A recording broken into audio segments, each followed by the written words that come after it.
hope I learned something. I hope I learned something. I hope I learned something from the stormy seas, from the brightest days, from the darkest nights, from the sunny days.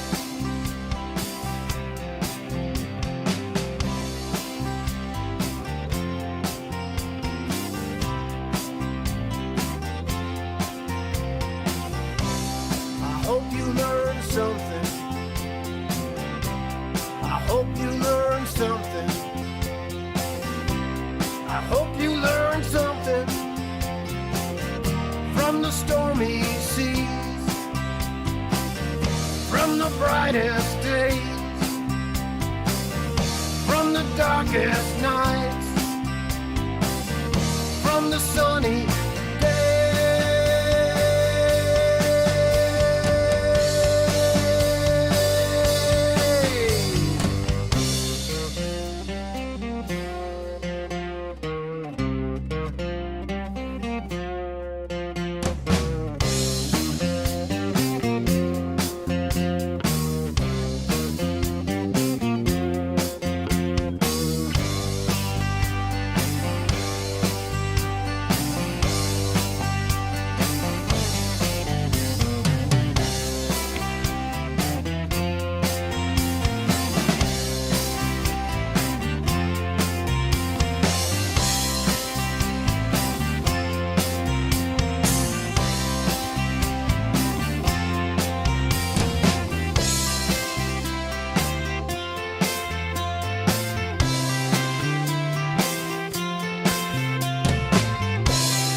from the stormy seas,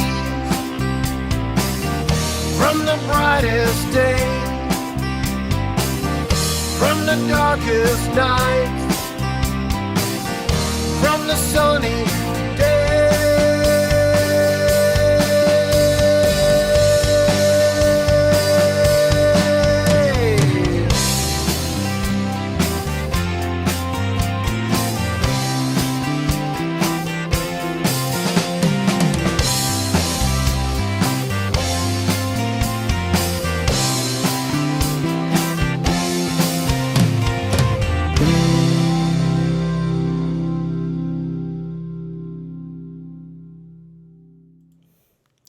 Learning Curve by the multi-talented Brian Drow. His website is in the description. All right, folks, we've got an action-packed day today. We're going to be reading Chapter 6 from the Horowitz FISA report. I've got a couple treats. Actually, I want to start with this one. This was in the Hill a couple days ago. It was written by Jonathan Turley, if you may remember him as being the... sorry. There we go. Didn't even see that happening. Jonathan Turley was the sane judicial or constitutional expert who testified in front of the Judicial Committee, what was that, last week before? And he wrote this opinion piece entitled An Apology to Carter Page. Now, most of the piece basically just recapitulates what was done during the FISA abuse, so I won't read all that. But the first and the last paragraphs are quite interesting. Manafort is out of jail. Oh, wow! Are you talking about the New York State charges, the mortgage? What's the word I'm looking for? The mortgage application falsification, because that would be great. But because if they drop those state charges, that means that a Trump pardon will carry everything. If he got convicted in New York, then they could put him in state prison, and Trump would not be able to pardon him. So that's I did not hear about that. Once again, great news from the chat. Thank you so much, Laura. Have to see if we can find that at the end of the stream and pick that up. So let me read the first and last paragraphs of this piece by Jonathan Turley. And again, this is called An Apology to Carter Page. New York judge. Excellent. Excellent. That is the best news I've had all morning. And I even made my multi-meal correctly. So, continuing. After he was acquitted in a major fraud trial, former Labor Secretary Ray Donovan asked, "Which office do I go to get my reputation back?" The trial was ruinous for Donovan, personally and financially, and the question was a fair one. Donovan, however, at least received a trial. Former Trump campaign advisor Carter Page has never been given a fair hearing, let alone a trial, to clear his name. As the two political parties spin the results of a report by Justice Department Inspector General Michael Horowitz, one matter remains unaddressed. Someone needs to apologize to Page. Okay, let's skip. Go away. Go away. Let's skip the last paragraph. At what point does someone apologize to Page? He is, in fact, the victim of this criminal referral. He is the victim of what Horowitz describes as a quote-unquote misleading basis presented to the FISA court. He is a victim of media quote-unquote groupthink that portrayed him as the sinister link proving collusion with Russia, an allegation rejected by the FBI, by the Inspector General, and by the Special Counsel. Of course, Washington does not work this way. Page served his purpose, and the trashing of his reputation was the cost of doing business with the federal government for many members of Congress and the media. In recalling the question by Donovan, there is no such office. Page is simply supposed to disappear and leave his reputation behind. So there you have that. I came across that and found it, again, the middle, recapitulating what happened to Page, but those two paragraphs I found very, very striking. So once again, Jonathan Turley, a class act.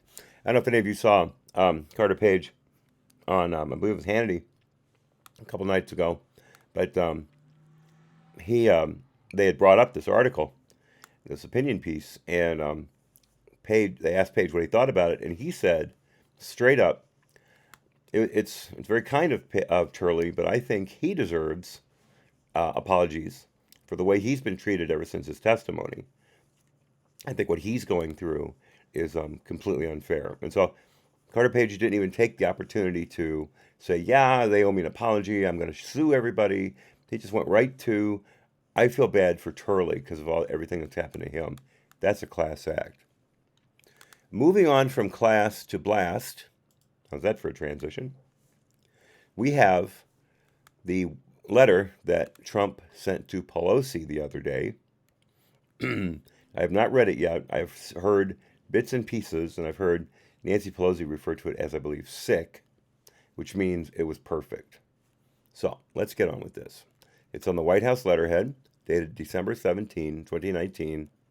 It's addressed to the Honorable Nancy Pelosi, Speaker of the House of Representatives, Washington, D.C., 20515. Dear Madam Speaker, I write to express my strongest and most powerful protest against the partisan impeachment crusade being pursued by the Democrats in the House of Representatives. This impeachment represents an unprecedented and unconstitutional abuse of power by Democrat lawmakers, unequaled in nearly 2.5 centuries of American legislative history. The articles of impeachment introduced by the House Judiciary Committee are not recognizable under any standard of constitutional theory, interpretation, or jurisprudence. They include no crimes, no misdemeanors, and no offenses whatsoever. You have cheapened the importance of the very ugly word impeachment! Exclamation point. By proceeding with your invalid impeachment, You are violating your oaths of office, you are breaking your allegiance to the Constitution, and you are declaring open war on American democracy. You dare to invoke the Founding Fathers in pursuit of this election nullification scheme, yet your spiteful actions display unfettered contempt for America's founding, and your egregious conduct threatens to destroy that which our founders pledged their very lives to build. Even worse than offending the Founding Fathers, you are offending Americans of faith by continually saying, quote, "I pray for the president," unquote, when you know this statement is not true unless it is meant in a negative sense. It is a terrible thing you are doing, but you will have to live with it, not I! Exclamation point. Your first claim, abuse of power, is a completely disingenuous, meritless, and baseless invention of your imagination. You know that I had a totally innocent conversation with the president of Ukraine. I then had a second conversation that has been misquoted, mischaracterized, and fraudulently misrepresented. Fortunately, there was a transcript of the conversation taken, and you know from the transcript, which was immediately made available, that the paragraph in question was perfect. I said to President Zelensky, "I would like you to do us a favor, though, because our country has been through a lot, and Ukraine knows a lot about it." I said do us a favor, underlined, not me, underlined, and our country, underlined, not a campaign. I then mentioned the Attorney General of the United States. Every time I talk with a foreign leader, I put America's interests first, just as I did with President Zelensky. You are turning a policy disagreement between two branches of government into an impeachable offense. It is no more legitimate than the executive branch charging members of Congress with crimes for the lawful exercise of legislative power. You know full well that Vice President Biden used his office and $1 billion, it's actually $1.2 billion, of USAID money to coerce Ukraine into firing the prosecutor who was digging into the company, paying his son millions of dollars. You know this because Biden bragged about it on video. Biden openly stated, quote, "I said, I'm telling you, you're not getting the $1 billion. I looked at them and said, I'm leaving in 6 hours. If the prosecutor is not fired, you're not getting the money." Well, son of a bitch, he got fired.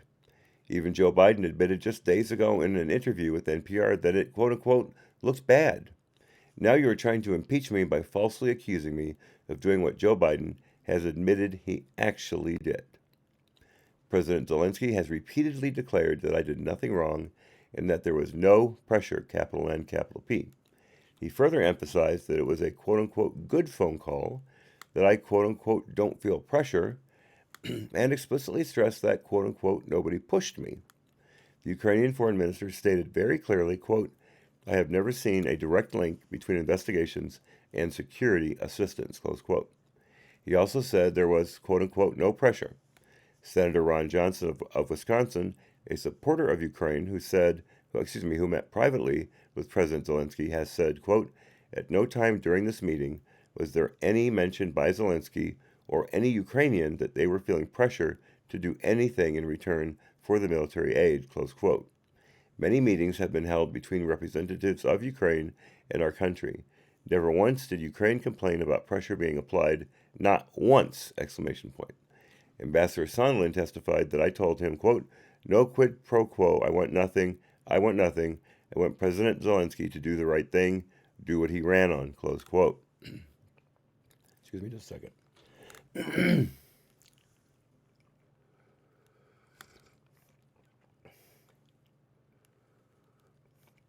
And again, don't worry, my voice will warm up.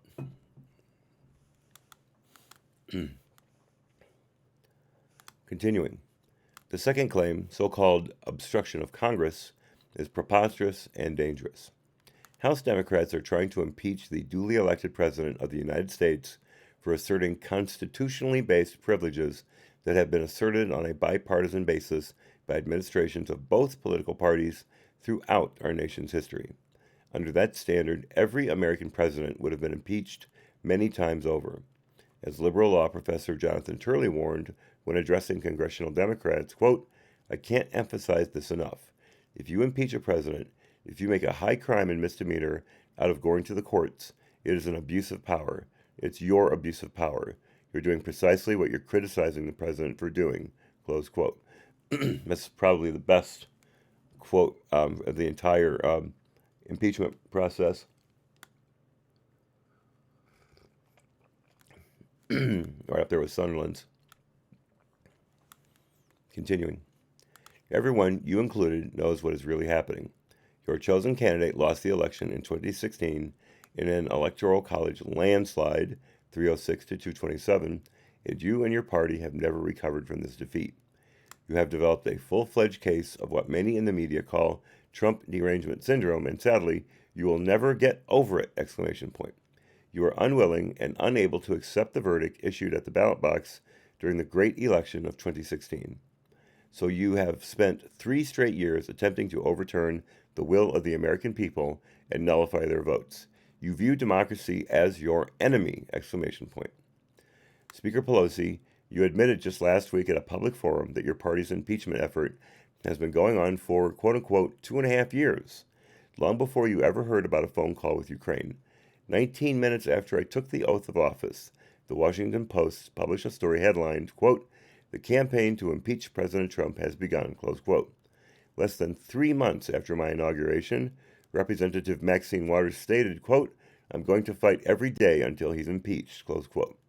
House Democrats introduced the first impeachment resolution against me within months of my inauguration for what will be regarded as one of our country's best decisions, the firing of James Comey, see Inspector General reports, who the world now knows is one of the dirtiest cops our nation has ever seen. A ranting and raving Congresswoman, Rashida Tlaib, declared just hours after she was sworn into office, "We're going to go in there and we're going to impeach the motherfucker." Sorry guys, language. Sorry. Shouldn't have said that. Continuing. Representative Al Green said in May, quote, "I'm concerned that if we don't impeach this president, he will get reelected," close quote. Again, you and your allies said and did all of these things long before you ever heard of President Zelensky or anything related to Ukraine. As you know very well, this impeachment drive has nothing to do with Ukraine or the totally appropriate conversation I had with its new president. It only has to do with your attempt to undo the election of 2016 and steal the election of 2020! Congressman Adam Schiff cheated and lied all the way up to the present day, even going so far as to fraudulently make up, out of thin air, my conversation with President Zelensky of Ukraine and read this fantasy language to Congress as though it were said by me. His shameless lies and deceptions, dating all the way back to the Russia hoax, is one of the main reasons we are here today. You and your party are desperate to distract from America's extraordinary economy, incredible jobs boom, record stock market, soaring confidence, and flourishing citizens. Your party simply cannot compete with our record.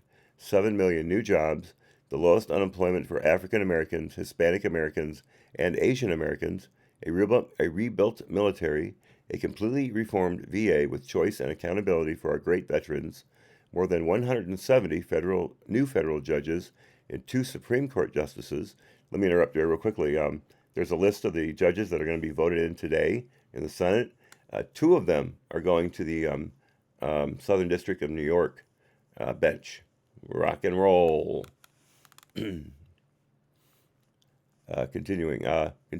2 Supreme Court justices, historic tax and regulation cuts, the elimination of the individual mandate, the first decline in prescription drug prices in half a century, the first new branch of the United States military since 1947, the Space Force, strong protection of the Second Amendment, criminal justice reform, a defeated ISIS caliphate, and the killing of the world's #1 terrorist leader, al-Baghdadi, the replacement of the disastrous NAFTA trade deal with the wonderful USMCA, Mexico and Canada, a breakthrough Phase 1 trade deal with China, massive new trade deals with Japan and South Korea, withdrawal from the terrible Iran nuclear deal, cancellation of the unfair and costly Paris Climate Accord, becoming the world's top energy producer, recognition of Israel's capital, opening the American embassy in Jerusalem, and recognizing Israeli sovereignty over the Golan Heights, a colossal reduction in illegal border crossings, the ending of catch and release, and the building of the southern border wall. And that is just the beginning. There is so much more. You cannot defend your extreme policies, open borders, mass migration, high crime, crippling taxes, socialized health care, destruction of American energy, late-term taxpayer-funded abortion, elimination of the Second Amendment, radical far-left theories of law and justice, and constant partisan obstruction of both common sense and common good. Very beautifully written paragraph, lots of detail. I will add one thing that Trump missed, and that is canceling the First Amendment as well. The Dems are well in favor of that. Continuing. There is nothing I would rather do than stop referring to your party as the do-nothing Democrats. Unfortunately, I don't know that you will ever give me a chance to do so. After 3 years of unfair and unwarranted investigations, $45 million spent, 18 angry Democrat prosecutors, the entire force of the FBI, headed by leadership now proven to be totally incompetent and corrupt, you have found nothing, all caps, exclamation point. Few people in high position could have endured or passed this test. You do not know, nor do you care, the great damage and hurt you have inflicted upon wonderful and loving members of my family. You conducted a fake investigation upon the democratically elected President of the United States, and you are doing it yet again. Yeah, De Niro yesterday on The View said that if his kids were anything like Trump kids, he would disown them. Class act. He also said that Trump's worse than his character from Taxi Driver, Travis Bickle, a psychopath who tried to assassinate a political candidate before he went on a shooting rampage to save a teenage prostitute. Continuing.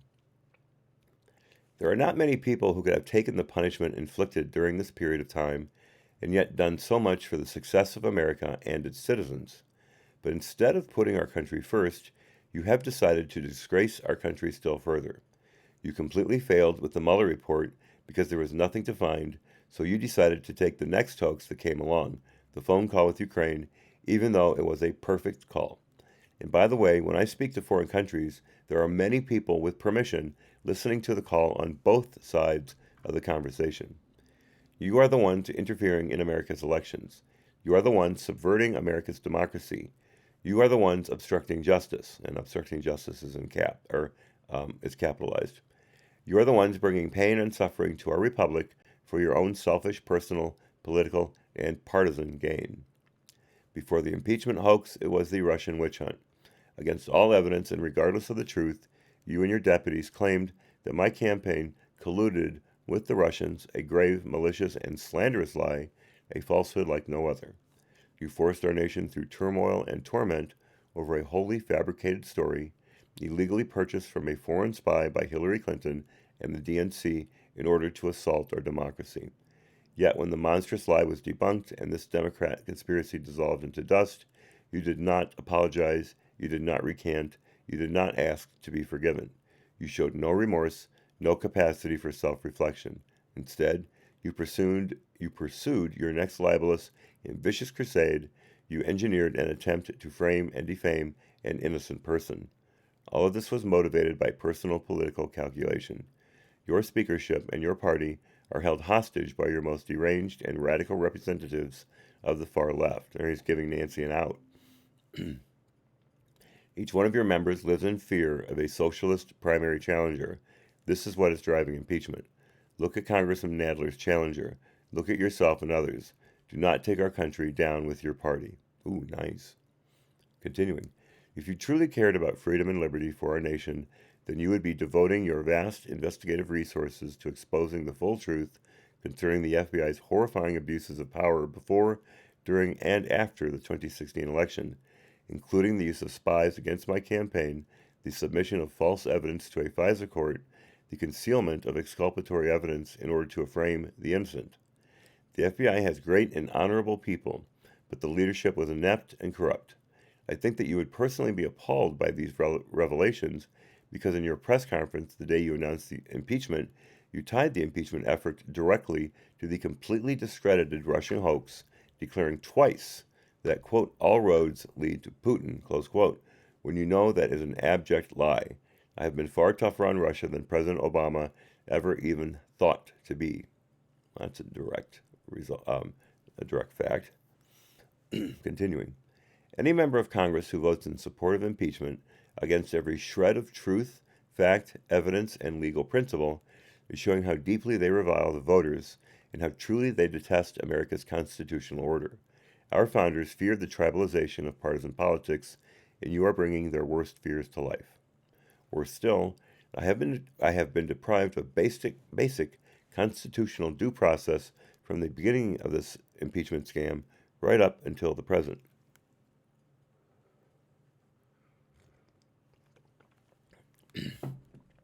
Excuse me. I have been denied the most fundamental rights afforded by the Constitution, including the right to present evidence, to have my own counsel present, to confront accusers, and to call and cross-examine witnesses. Like the so-called whistleblower who started this entire hoax with a false report of the phone call that bears no relationship to the actual phone call that was made. Once I presented the transcribed call, which surprised and shocked the fraudsters, they never thought such evidence would be presented, the so-called whistleblower and the second whistleblower disappeared before they got caught. Everybody forgets there was a second whistleblower.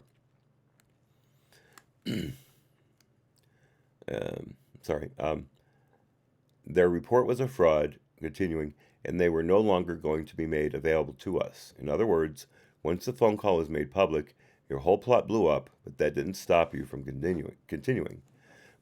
More due process was afforded to those accused in the Salem witch trials. Great line. Continuing. You and others on your committees have long said impeachment must be bipartisan. It is not. You said it was very divisive. It certainly is, even far more than you ever thought possible, and it will only get worse! Exclamation point. This is nothing more than an illegal, partisan attempted coup that will, based on recent sentiment, badly fail at the voting booth. You are not just after me as president, you are after the entire Republican Party. But because of this colossal injustice, our party is more united than it has ever been before. History will judge you harshly as you proceed with this impeachment charade. Your legacy will be that of turning the House of Representatives from a revered legislative body into a star chamber of partisan persecution. Another great line. Perhaps most insulting of all is your false display of solemnity. You apparently have so little respect for the American people that you expect them to believe that you are approaching this impeachment somberly, reservedly, and reluctantly. No intelligent person believes what you are saying. Since the moment I won the election, the Democrat Party has been possessed by impeachment fever, and impeachment and fever are capitalized. There is no reticence. This is not a somber affair. You are making a mockery of impeachment, and you are scarcely concealing your hatred of me, of the Republican Party, and tens of millions of patriotic Americans. The voters are wise, and they are seeing straight through this empty, hollow, and dangerous game you are playing. I have no doubt the American people will hold you and the Democrats fully responsible in the upcoming 2020 election. They will not soon forgive your perversion of justice and abuse of power. There is far too much that needs to be done to improve the lives of our citizens. It is time for you and the highly partisan Democrats in Congress to immediately cease this impeachment fantasy and get back to work for the American people. While I have no expectation that you will do so, I write this letter to you for the purpose of history and to put my thoughts on a permanent and indelible record. 100 years from now, when people look back at this affair, I want them to understand it and learn from it so that it can never happen to another president again. Sincerely yours, signed, Donald J. Trump, President of the United States of America. Carbon copy, United States Senate, United States House of Representatives. And that is that. Nancy Pelosi's hair must be on fire. I didn't bookmark that.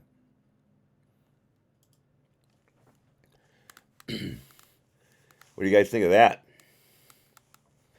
John Hartman says Collins will be the next Speaker of the House. Sir, I definitely believe that. Doug Collins has shown himself to be a true leader over and over again. So I think that's a great call. Very good call. David says, I've heard so many Dumbocrats say this is a solemn occasion. I want to puke. Yeah. Lizard Bites. Hello, Lizard Bites. Welcome. Very nice to have you here. I really appreciate it.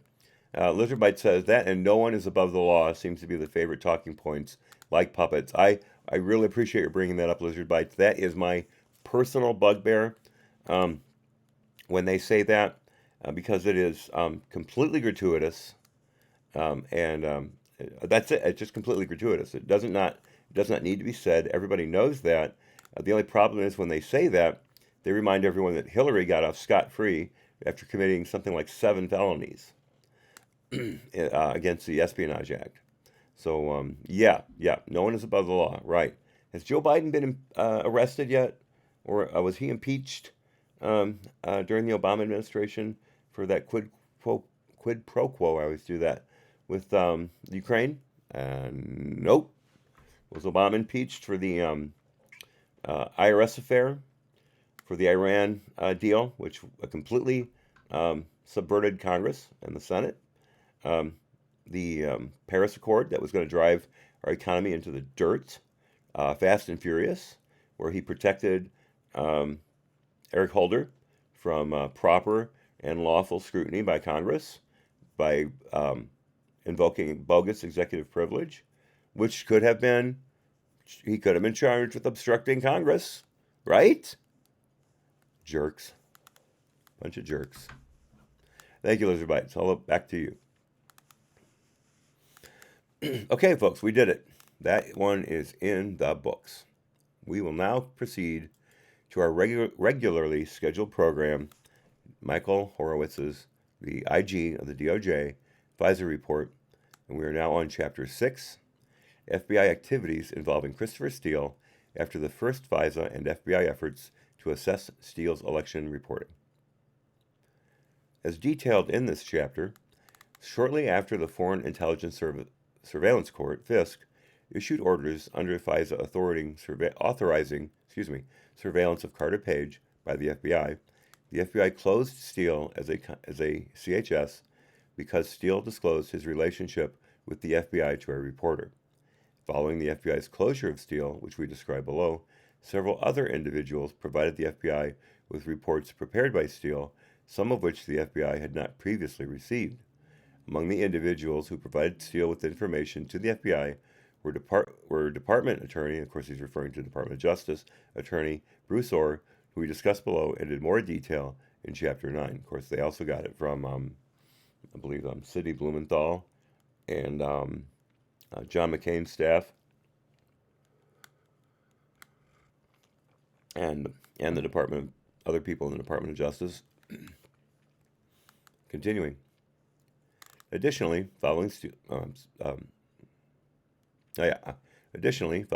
closure, the FBI disseminated the Steele election reporting to the U.S. intelligence community, or USIC, and sought to have it included in the January 2017 Intelligence Community Assessment, or ICA, relating to Russian interference with the U.S. elections, in large part because the FBI believed the information in Steele's reports to be credible, although the FBI made clear to the USIC that the information in the reports had not been fully corroborated. I like that word, fully, as if some of it had been. Continuing. The FBI also made attempts in 2016 and 2017 to further assess the reliability of Steele's reports. Though those efforts, as we discussed in this chapter, through those efforts, the FBI discovered discrepancies between Steele's reporting and statements subsources made to the FBI, which raised doubts about the reliability of some of Steele's reports. The FBI also assessed the possibility that Russia was funneling disinformation to Steele and the possibility that disinformation was included in his election reports.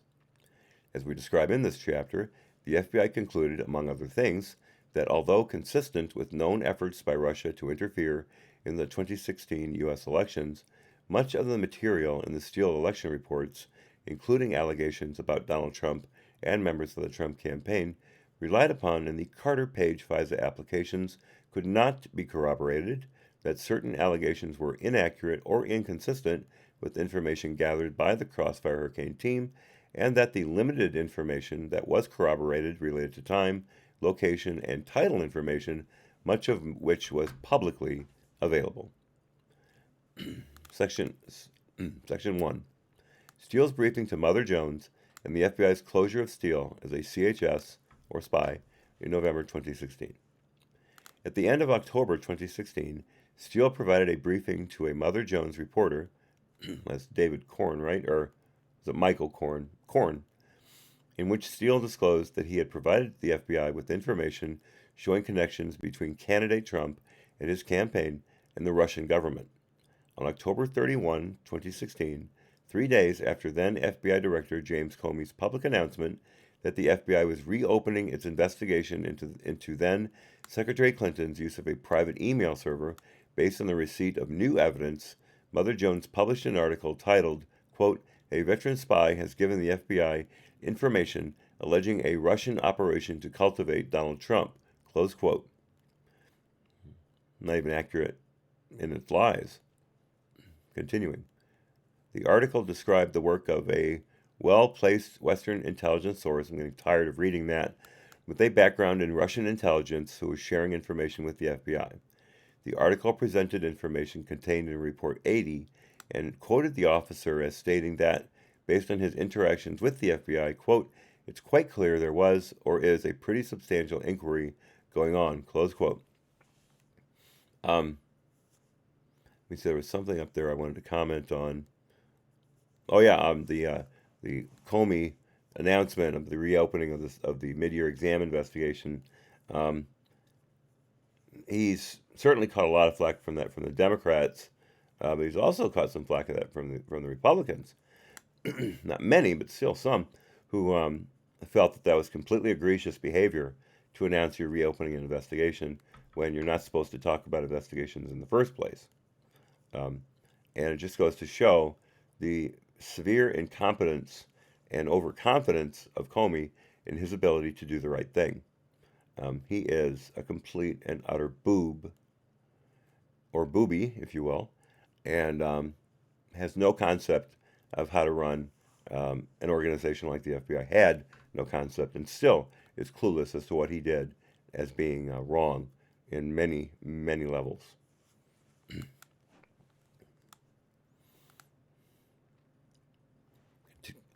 Continuing. Let me take a drink real quickly.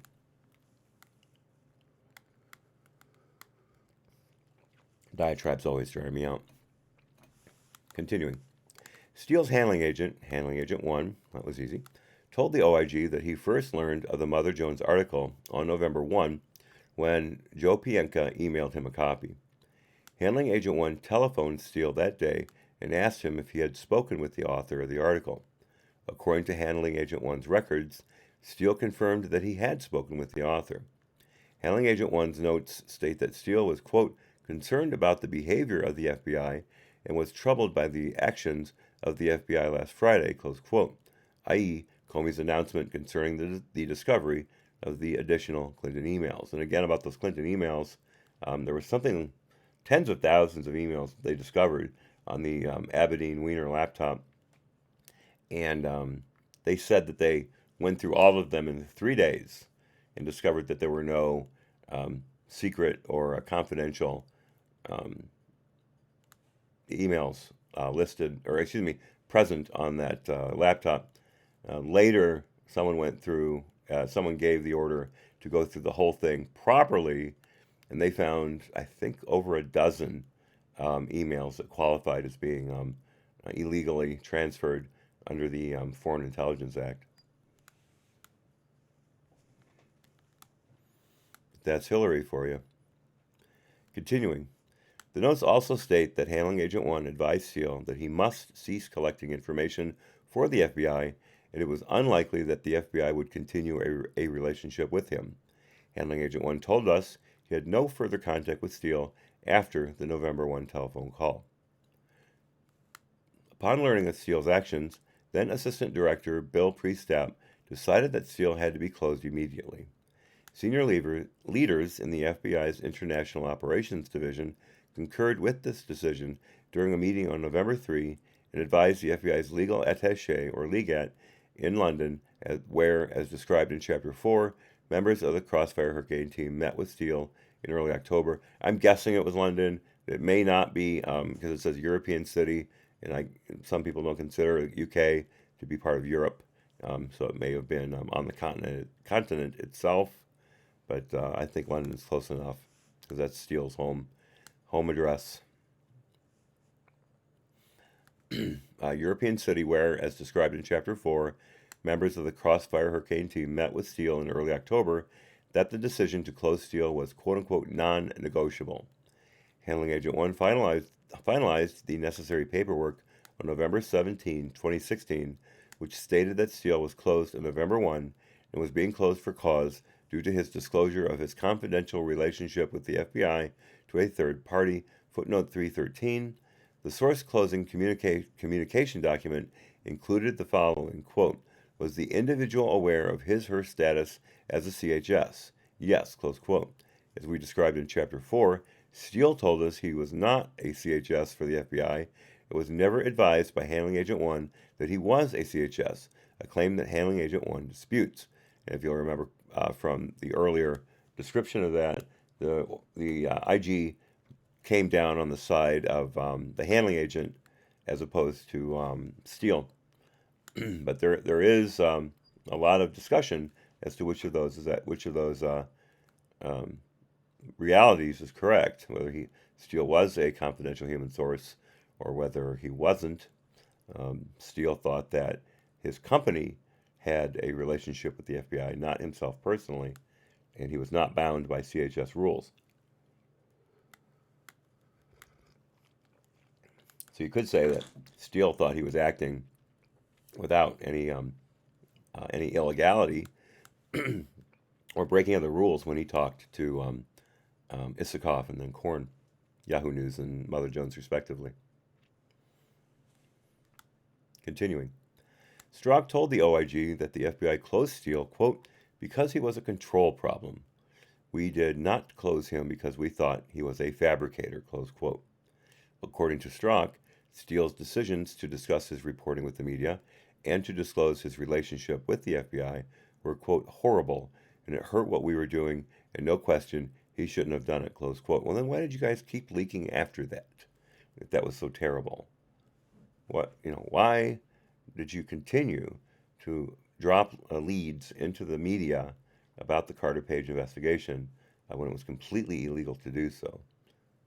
I guess what's good for the goose is not good for the gander. Continuing. As a consequence of his closing, Handling Agent 1 halted payment of $15,000 to Steele. Remember, they'd also offered him $50,000 to corroborate the report, which never happened. Handling Agent 1 told the OIG that the FBI never paid Steele for information related to the 2016 U.S. elections. FBI records show that Steele's last payment occurred on August 12, 2016, and was for information furnished to the FBI's Cyber and Counterintelligence Divisions, or CD, that was unrelated to the U.S. 2016 elections.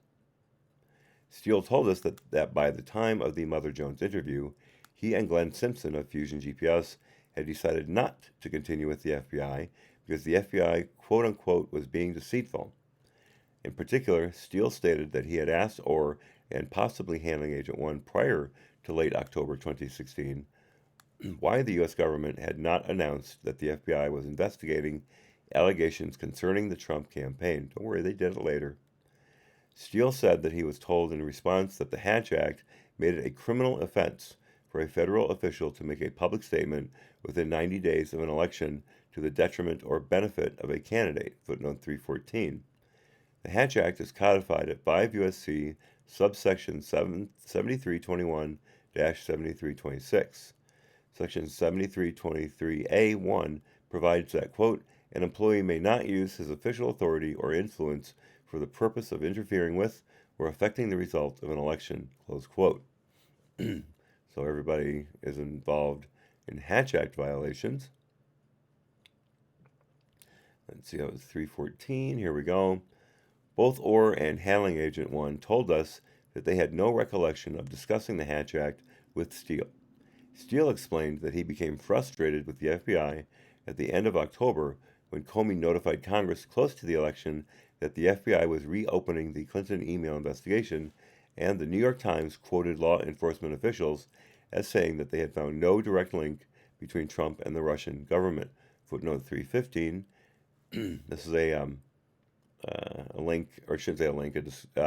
The article in the Times is titled, Investigating Donald Trump, FBI sees no clear link to Russia. That was on October 31, 2016. Interesting, it was on the same date but they decided to cancel Steele. Continuing, Steele said that he, his firm, and his clients believed it was not appropriate for the FBI to make announcements in violation of the Hatch Act, while at the same time not disclosing its investigative activity concerning the Trump campaign. Again, the Hatch Act that directly applied to the announcement of the Hillary reopening of the mid-year exam. There's actually one incidence of a mistake going in Trump's favor. One. Continuing. According to Steele, the FBI's conduct compelled him to choose between his client and the FBI, and he chose his client because he believed that the FBI had misled him. Steele said that Simpson arranged for the video conference interview with Mother Jones, and Simpson actively participated in the call along with Steele. There's no surprise there. Steele told us that he believed the interview was, quote, off the record, close quote, and under the same rules as his other interviews arranged by Simpson. He does not know whether Simpson, either before or after the interview, may have changed the rules. Of course he did. Of course he did. Glenn Simpson is a smear merchant, nothing more, nothing less, and he'll do anything he can to provide the utmost damage for his clients. Read Greg Jarrett's book. There's a great section in there about Fusion GPS, Witch Hunt, his newest one. It's amazing. Just amazing what they've done. They are pieces of crap. According to FBI officials, continuing, knowledge of Steele's disclosure to Mother Jones did not cause the team to reassess whether Steele was also the source of the disclosure to Yahoo News in September 2016. Was that supervisory analyst who could not begin to put two and two together? The guy's an actual higher level intelligence analyst, and he has no clue about what's going on around him. Wonderful, wonderful. Continuing. As described in Chapter 7, the disclosures to Yahoo News in September 2016. As described, I read the same sentence again. Continuing. As described in Chapter 7, the language in the Carter Page FISA, there we go, renewal application number 1, regarding the September 23 Yahoo News article, remained unchanged, again stating that the FBI, quote, does not believe that Source 1, or Steele, directly provided this information to Yahoo News, close quote. The National Security Division's, or NSD, Office of Intelligence, or OI, Unit Chief's notes from a November 29 meeting with the OI attorney drafting the Carter Page FISA renewal application, and the FBI Office of the General Counsel, or OGC, attorney stated, quote, Steele was not the leaker to Yahoo, close quote, and noted, quote, DD, or Deputy Director, that would be McCabe, has signed off on requesting the FISA renewal, close quote. Footnote 316, as described in Chapter 7, then Deputy Director Andrew McCabe told us that as Deputy Director he did not approve FISA requests before they were submitted to OI, but following the disclosures to Mother Jones, the FBI was comfortable seeking a FISA renewal targeting Carter Page. Man, oh man. Complete ream job. Continuing, the OI unit chief told us that the OGC attorney made this statement, but that the OGC attorney did not provide a basis for the assertion regarding the Yahoo News article. During his OIG interview, we asked the OGC attorney if he knew the reason for the FBI's belief that Steele was not the leaker to Yahoo News, and he said he was under the impression that Simpson was sharing the information to other entities. Oh, by the way, welcome Uncle Bobbity and Justifiable Freedom. And John Hartman. I know you guys had dropped in earlier, and I was so busy reading I forgot to welcome you. Please forgive the slight. And Lizard Bites, in case you hadn't heard, SSA-1 had been identified through news reporting, through people putting two and two together. SSA-1, or Supervising Special Agent 1, FBI, is Joe Pienka, Peter Strzok's right-hand man and hatchet man. He was part of the team, Strzok and himself, who ambushed General Flynn at the White House and during the Trump transition. So continuing, Joe Piecka and Case Agent 1 told us that they did not recall any discussions about changing the FBI's assessment in the FISA application concerning the Yahoo News disclosure after learning Steele was responsible for the disclosure to Mother Jones. On December 19, 2016, Case Agent 1 interviewed then FBI General Counsel James Baker regarding his interactions with a Mother Jones reporter, and Baker told Case Agent 1 that the reporter advised Baker that a former intelligence official, quote, was passing information around town, close quote, about Trump. Case Agent 1 said that by this time, the team had also heard rumors that Steele's reporting had been, quote, floated around, close quote, so it was not clear to them who made the Yahoo News disclosure. Further, we were told that after the FBI closed Steele as a confidential human source, the team was not going to have further communications with Steele. Well, that turned out to be a complete and utter lie. Section 2. The FBI receives additional Steele reporting post-election. Following the November 2016 U.S. elections, several third parties provided the FBI with additional Steele election reporting in which the FBI included in its validation efforts. Baker told the OIG that a Mother Jones reporter contacted him and furnished him with 9 reports from Steele, 4 of which Steele had not previously provided to the FBI, footnote 317. The 9 Steele reports were reports 80, 94, 95, 97, 105, 111, 112, 134, and 136. And again, obviously, Steele has no rhyme or reason for his numbering system whatsoever. Continuing, the FBI had not previously obtained reports 97, 105, and 112 from Steele.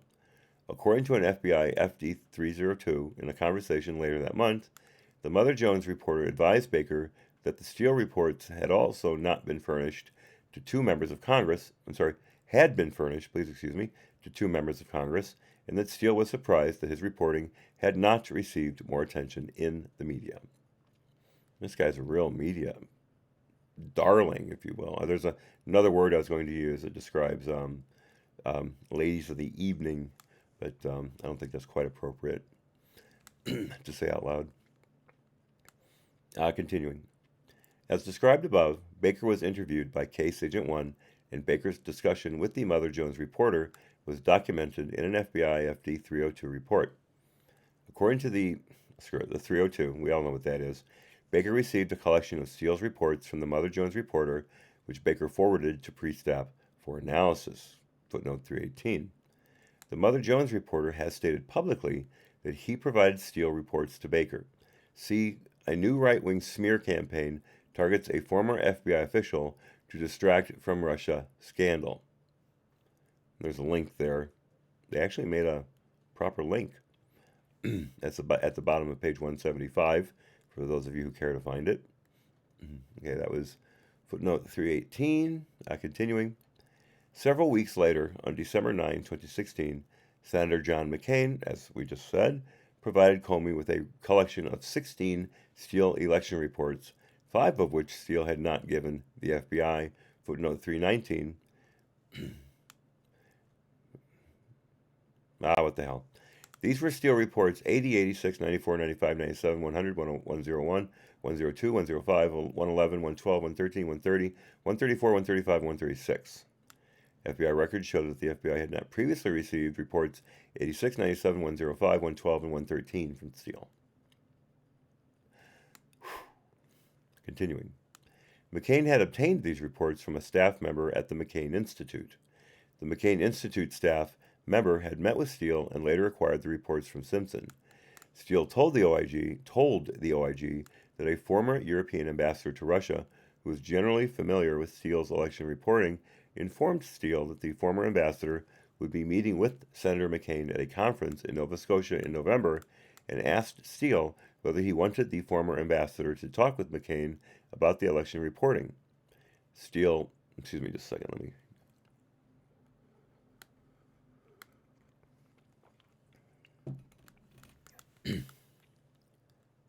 Continuing. Steele said he replied that he did, which resulted in the McCain Institute staff member visiting Steele in Europe in late November. According to deposition testimony the McCain Institute staff member provided in foreign litigation, and that's the libel suit against Steele by, I believe, not Divyekin. I don't think it was Divyekin. It was another Russian oligarch. Um, I shouldn't say another. I don't believe Divyekin is an oligarch, but a Russian oligarch who was smeared in the Steele election reporting and is looking for blood. I don't know how that's turned out. I don't know if that's still going on or not. If anyone knows, please put it in the chat. Continuing. Foreign litigation. During this visit, Steele discussed his reporting with the staff member and showed the staff member a piece of paper on which Steele had written the true names of his sub-sources, although the staff member could not recall them. What the hell? Why would you do that? Whatever. Steele told us that he shared some of these sub-source names with the staff member because the staff member was a quote-unquote Russia expert and had been tasked by Senator McCain to determine whether Steele's reporting was serious. All right, I didn't give it to the FBI, though. Continuing, the staff member also testified that Steele explained to him that the information in the reports needed to be corroborated and verified, and that Steele was not in a position, quote, to vouch for everything that was produced, close quote. Well, how in the hell is someone supposed to corroborate your reporting when you yourself are not in a position to vouch for everything? Does that make any sense? I mean, seriously, I can't do it. I provided it all. I'm the one who wrote it down and interviewed the subsources. It all came through me, but I can't tell you if it's good or not. You're going to have to do that on your own. That's like Cenk Uygur during his debate with Ben Shapiro at Politicon. Was it last year? It wasn't this year's Politicon. I believe it was last year's. Where Cenk kept saying, Google it! Google it! Like, he couldn't be bothered to explain his reasoning, to explain the facts behind his position. He's just telling people to do their own research and figure it out for themselves. That is the ultimate in intellectual laziness, and I find it insulting. That was a good tangent. Continuing.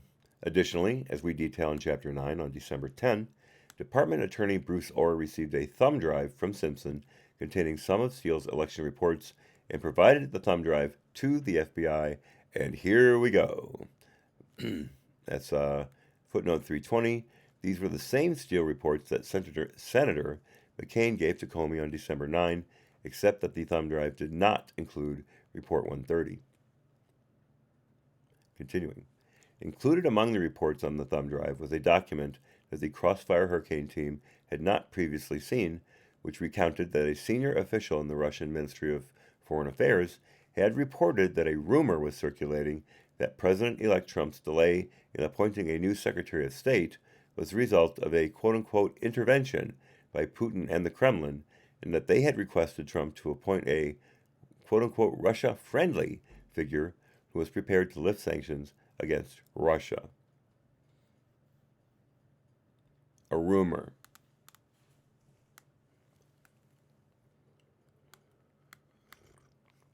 And I'm sure the FBI took it as pure and unadulterated fact. Continuing. Finally, by early January 2017, BuzzFeed had obtained copies of some of the Steele election reports during a meeting with the McCain Institute staff member and published them as part of an article titled, quote, These reports allege Trump has deep ties to Russia, close quote, footnote 321. Steele testified in foreign litigation that he did not provide his reports to journalists or media organizations and did not authorize anyone to share them. What? What? Okay. Continuing. According to the McCain Institute, staff members' testimony in the same litigation, Steele requested that the staff member meet with BuzzFeed, and that Steele neither requested nor prohibited the staff member from sharing the reports with BuzzFeed. Additionally, the staff member testified that Steele was aware that the staff member was furnishing Steele's reports to the Washington Post. Steele told the OIG that he trusted the staff member to handle his reports discreetly, and that the staff member betrayed that trust discreetly. Steele explained that the staff member had spent his career handling sensitive intelligence. Steele also said he understood from a former ambassador that Senator McCain requested that Steele trust the staff member. Steele said he was absolutely flabbergasted, quote unquote, when BuzzFeed published his election reports.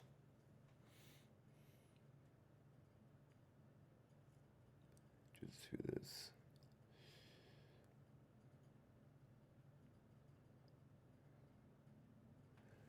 David makes an interesting point. I'm checking the chat here. I had not heard of this. The Speaker of the House controls the cameras and audio, and C-SPAN has to take what it gets. I had never heard that before. Interesting. Thank you for putting that out there. That's a piece of info I'm glad to have. So you guys are saying that the audio quality is absolutely terrible. That's a damn shame. Although seriously, wait, are we that hearing has to be a complete disaster. Speaking of disasters, by the way, unless you guys really, really want me to, and I shouldn't say really want me to, unless you ask that you would like me to. In fact, hit 1 in the chat if you would like it. I wasn't planning on covering the debate Thursday night, tomorrow night. I can. I have nothing in the way of it, but I just didn't think it was going to be all that interesting. I don't think they're really going to do anything that's worth watching. But if you guys are interested, just hit 1 in the chat, and I'll be happy to do it. Laura says no thanks. I appreciate that. You're right in line with my thinking, which is very scary. I think you should have yourself checked out. Let's see. Continuing. Let's see. That was 321. Here we go. Included in this collection was Report 166. Hadn't heard of that one. Another report that previously had not been shared with the FBI. It included allegations that Trump attorney Michael Cohen had held secret discussions in Prague in late summer 2016 with representatives of the Kremlin and, quote, associated operators, hackers, close quote, and that the, quote, anti-Clinton hackers, close quote, had been paid by the Trump team, quote unquote, and Kremlin, footnote 322. On January 10, 2017, following the media release of the Steele election reports, Strzok texted Lisa Page, 6:09 p.m., sitting with Bill watching CNN, a ton more out. 6:18, hey, let me know when you can talk. We're discussing whether, now that this is out, we use it as a pretext to go interview some people. Amazing. Continuing, Strzok told the OIG that he believed those texts were referencing the possibility of interviewing one of Trump's attorneys, Michael Cohen, and Manafort using the release of the Steele reports as the stated reason for seeking the interview without revealing the ongoing investigation. It's almost as if they're doing these leaks on purpose. I know, conspiracy theory. I don't know why I even said it. Okay, that was on the previous page, footnote 322. Continuing, the FBI eventually concluded that these allegations against Cohen and the quote-unquote Trump team were not true. Yeah, although McClatchy proved it through phone records. Yeah, right. Good old McClatchy. Section 3. The FBI disseminates the Steele reporting to the U.S. intelligence community and seeks to have it included in the January 2017 Intelligence Community Assessment. I've been looking forward to this part. According to the supervisory intelligence analyst, or supervisory intel analyst, the bozo I mentioned previously, the FBI first shared Steele's reporting with the other U.S. government intelligence agencies in December 2016 when the FBI provided it to an interagency ICA drafting team that was set up in response to a request from President Obama to complete a comprehensive assessment of the Russian government's intentions and actions concerning the 2016 elections. Maybe Obama, if you had taken the step to interact or interrupt those efforts while they were happening, this would have been a much shorter report. But no, you couldn't taint Queen Hillary's election. Continue. Let's see. Yes. Footnote 323.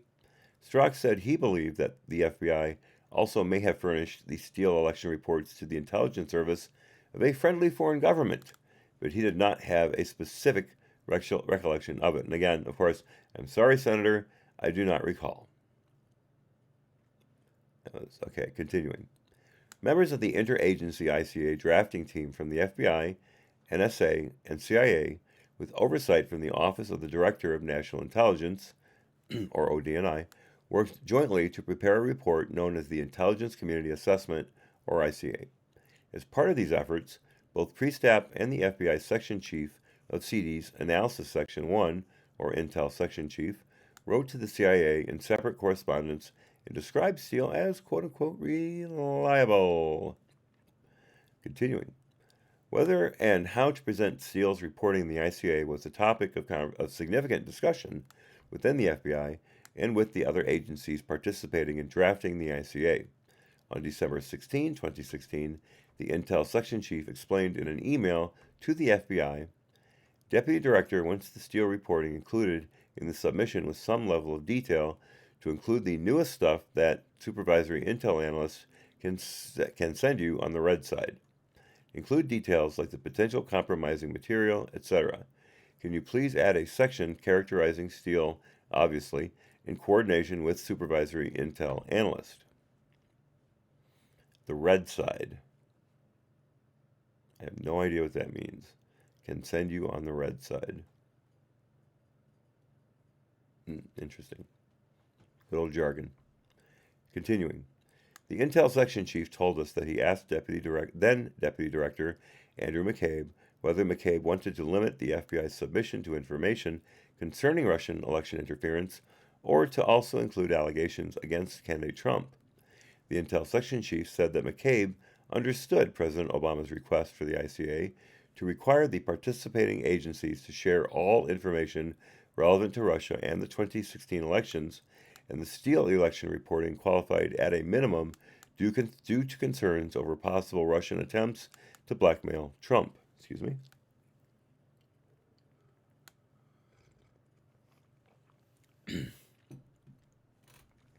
That same day, the Intel Section Chief sent to Priestap, Strzok, and another senior official in CD an updated draft of the FBI submission for the ICA with the following explanation. Quote, attached is the updated draft of the FBI's submission to the POTUS tasked election targeting study.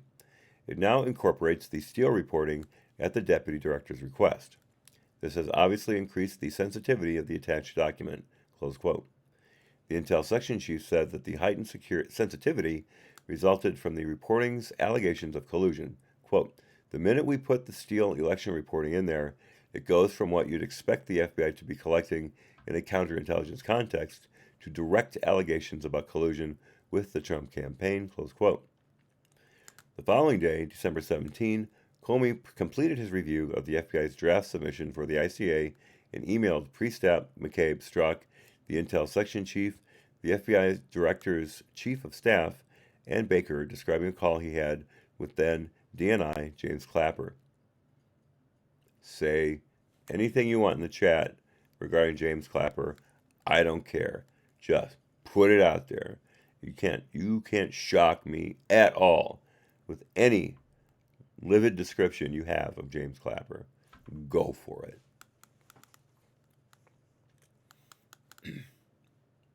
Okay, here's a quote of the email. Thanks. Looks okay to, and again, this is Comey writing this. Thanks. Looks okay to me. FYI, during a secure call last night on this general topic, I informed the DNI that we would be contributing the Steele reporting, although I didn't use that name, to the IC effort. I stressed that we were proceeding cautiously to understand and attempt to verify the reporting as best we can, but we thought it was important to bring it forward to the IC effort. I told him the source of the material, which included salacious material about the president-elect, was a former MI6 agent and Russian spy for Great Britain, that's too easy to fill in, who appeared to be a credible person with a source and subsource network in position to report on such things, but we could not vouch for the material. So So now, on December 17, you're admitting that you can't vouch for the material in an open email, yet you told the FISA court, the FISC, that it was verified.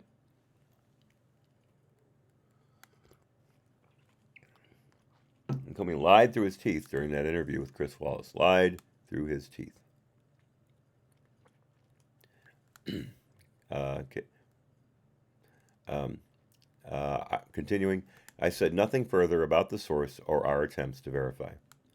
I added that I believed that the material, in some form or fashion, had been widely circulated in Washington, and that Senator McCain had delivered to me a copy of the reports, and Senator Burr, there's another one, had mentioned to me the part about Russian knowledge of sexual activity by the president-elect while in Russia. Oh, brother. The DNI, I'm sure everyone on the Democrat side of Congress just went nuts over that allegation of the hookers, etc., in that Russian hotel room at the Ritz-Carlton.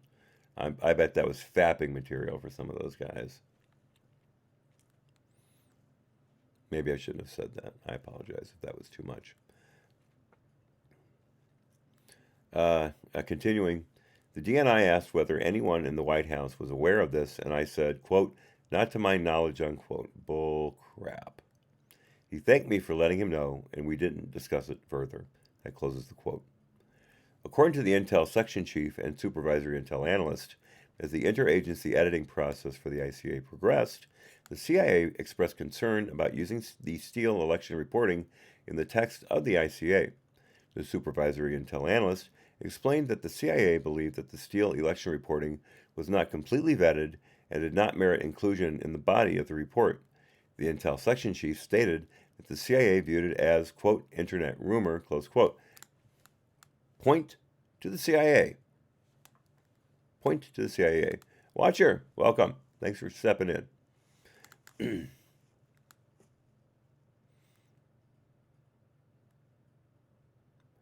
Let's see what you guys put about Clapper. Evil. Became a Wahhabi Muslim before it was cool. Uncle Bobbity quotes, Senator, my culpability or guilt that should legally apply to my own behavior or any under my auspices is not something I am capable of recalling, yet I actively project on my enemies. Or, and Uncle Bobbity again, Senator, I can only recall my enemies' guilt projected from crimes I committed, yet won't be held accountable for. Oh, very nice. Very nice. Yeah. Well, one thing, Watcher, not over for Hillary yet. Not over yet.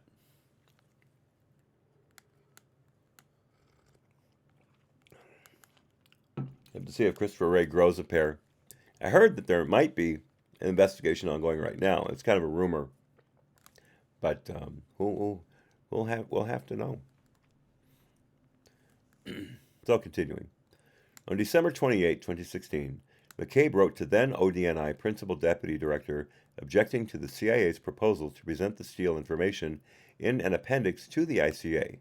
McCabe wrote, quote, I would also like to speak with you tomorrow about my concerns about where the Steele references will appear in the joint report, notwithstanding the fact that it is officially part of the assessment. We oppose CIA's current plan to include it in an appendix. There are a number of reasons why I feel strongly that it needs to appear in some fashion in the main body of the reporting, and I would welcome the chance to talk to you about it tomorrow. Let's see if I can raise this thing so I stop popping it. That's as high as it goes. I have had this desk for 20 years, maybe longer. It's traveled with us. It's incredible. The best computer desk I've ever had. Solid, well supported, great flexibility. It's awesome, just awesome.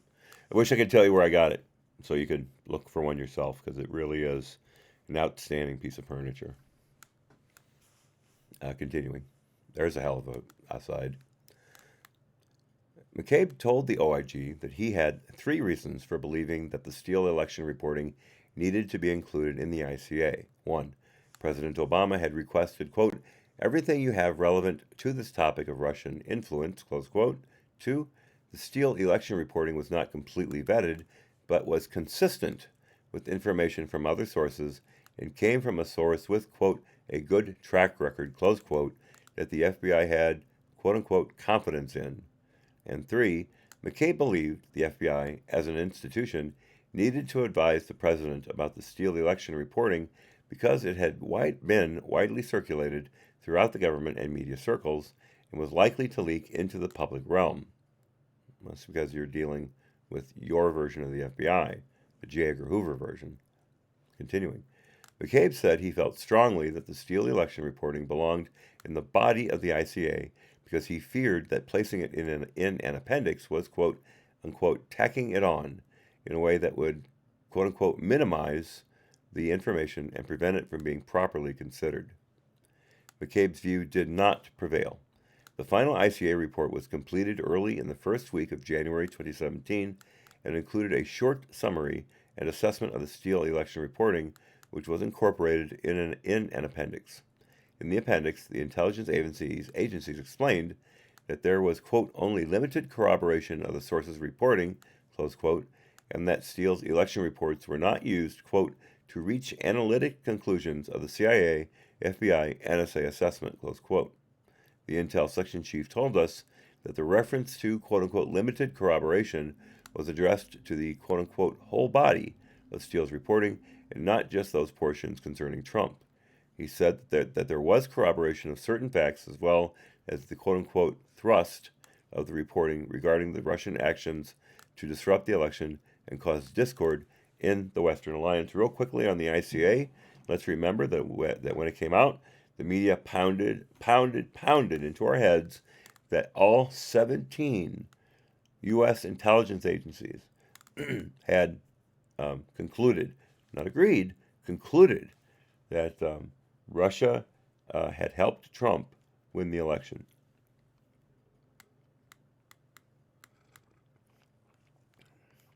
And it was finally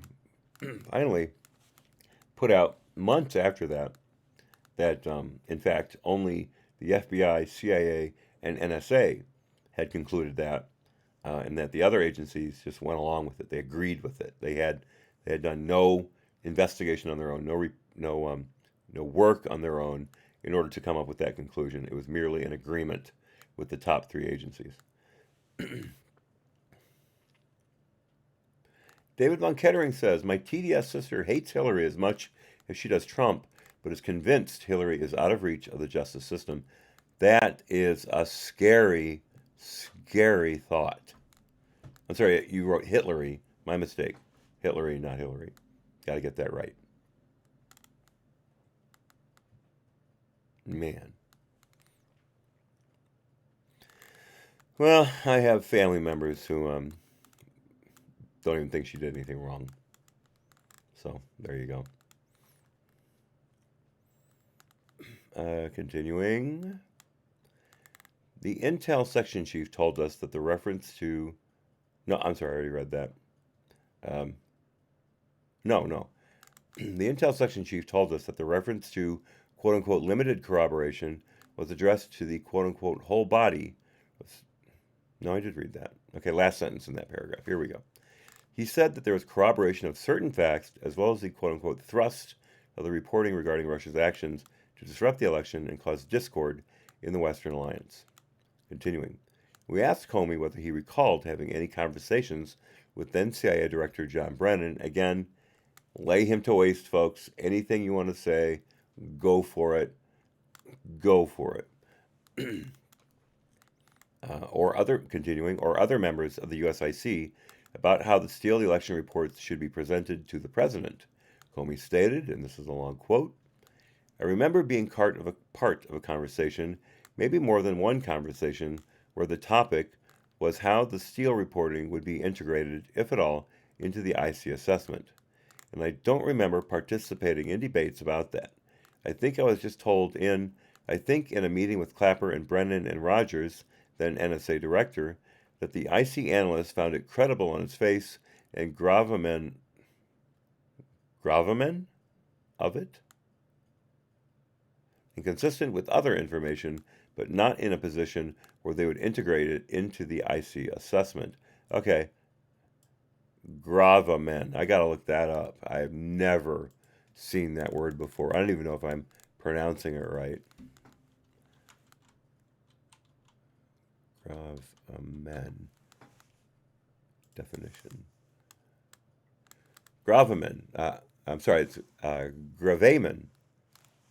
The main claim or most important aspect of a complaint against a defendant. Secondary, the burden or chief weight, that part of an accusation which weighs most heavily against the accused, the substantial cause of an action at law, ground, or burden of complaint in general. There's also a definition coming from its usage in the Church of England. Interesting. Okay, folks, now we know what gravamen means.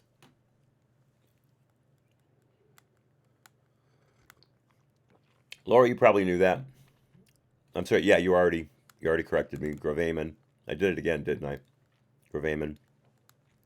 But as you certainly have a great legal background, I should have gone to you first. Continuing. But they thought it was important enough and consistent enough that it ought to be a part of the package in some way, and so they had come up with this idea to make an appendix. I remember, I don't think I was part of a debate about that, as I said, but I remember a conversation where I was told that's how it would be handled, and my reaction was, okay, that's reasonable. Frater says, my mother-in-law and I always got along until Hillary. Now I walk on eggshells. She hates Trump and would banish me from her family if she knew I voted for Trump, but she would die if she knew her son did too. Wow. Well, some of you may know my father has stopped talking to me since, I believe, May because of his TDS. So there you go. All because I said a couple things, true things, not nasty, just true facts about CNN. I wasn't being disparaging. If in case some of you weren't here when I told you about this, I'll just recapitulate very quickly. We were talking about Tim Pool. My sister asked about it. We were sitting at the kitchen table, and my sister said, "Well, who's this Tim Pool you keep talking about?" So I described Tim's channel, and I said, a couple things about him just they're a little interesting. He has a bit of a hard-on against CNN because one, he almost died of being tear gassed at the Ferguson riots, and a block away, Don Lemon was reporting live for CNN and said, well, at least they're not using tear gas yet. So he doesn't have a great fondness for Don Lemon.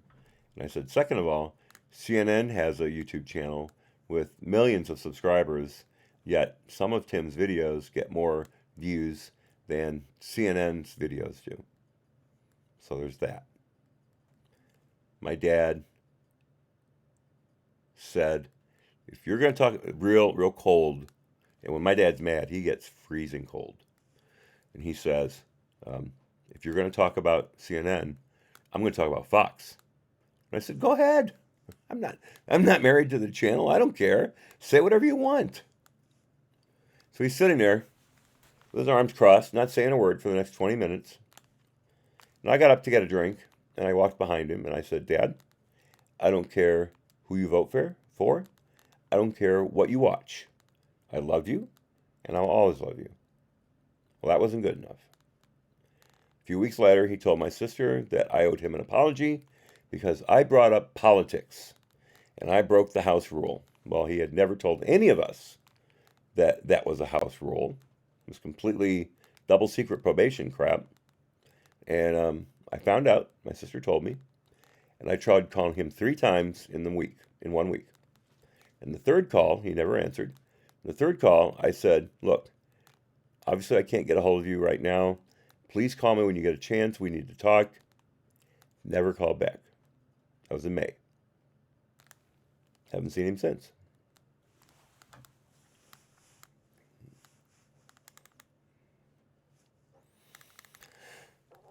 Not my favorite story.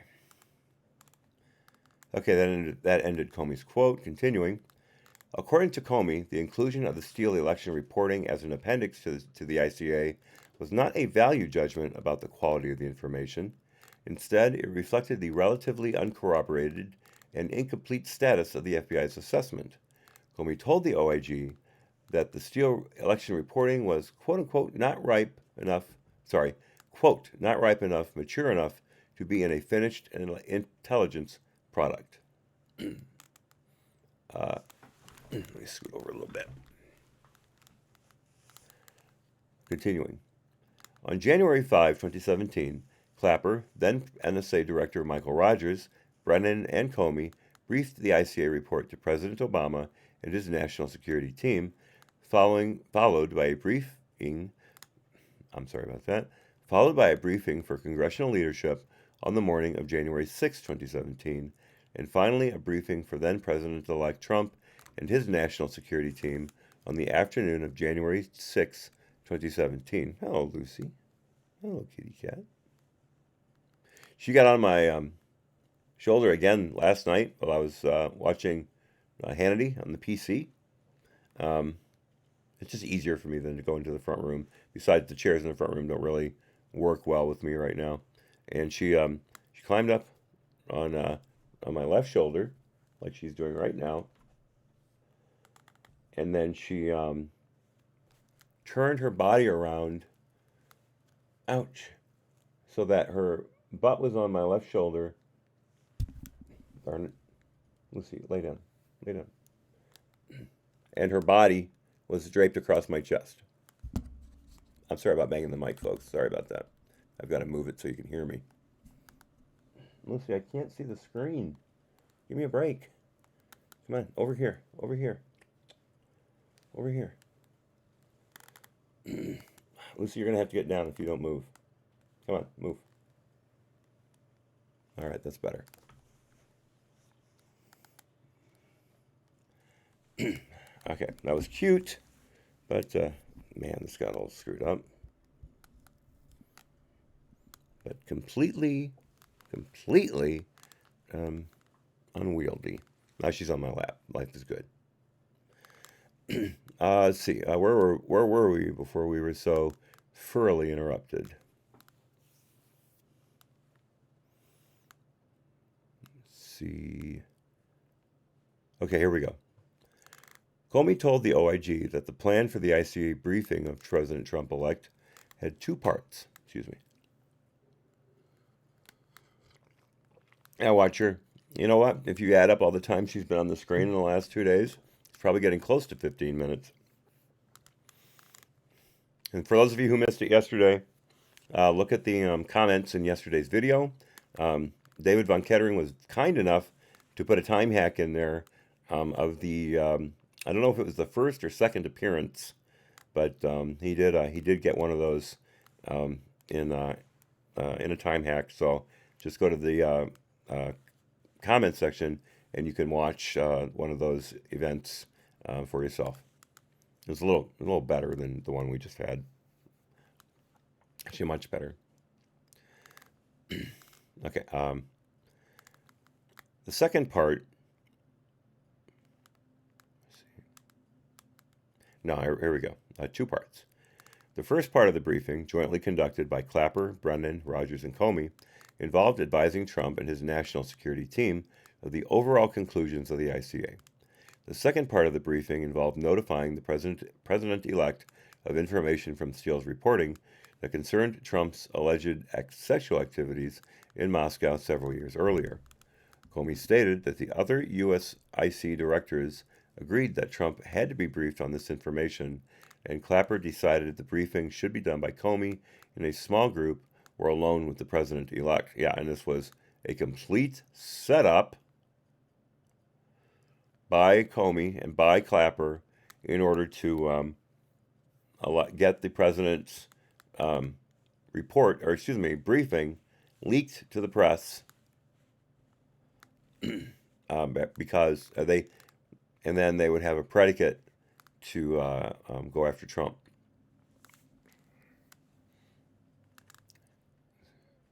Lizard bites. Oh, cat no litter. uh, uh, well, unfortunately for the cats, while Picasso Nose is out of town, I can't bend over and scoop the litter. We have two large litter boxes for the three kitties, so they'll be fine. But it's going to be a bit of a minefield for Picasso Nose when she gets back. But she knows that. She knows that. Yeah, JF, I wish I could have trained them to use the toilet. I've seen that. I know way back when there was a video, a VHS video on how to train your cat to use the toilet, but I never picked it up because I didn't have cats at the time. I had dogs, so it seemed like a silly purchase. Now I wish I'd gotten it. Really wish I'd gotten it. Yeah, good kitty. Because we have a bathroom downstairs that they could use. Continuing. According to an email Comey sent to FBI officials on January 7, 2017, Comey mentioned during the initial portion of the briefing a piece of Steele's reporting that indicated Russia had files of derogatory information on both Clinton and the president-elect. Comey's email stated that a member of Trump's national security team asked during the briefing whether the FBI was, quote, trying to dig into the subsources, unquote, to gain a better understanding of the situation, and Comey responded in the affirmative. Yeah, it gets better.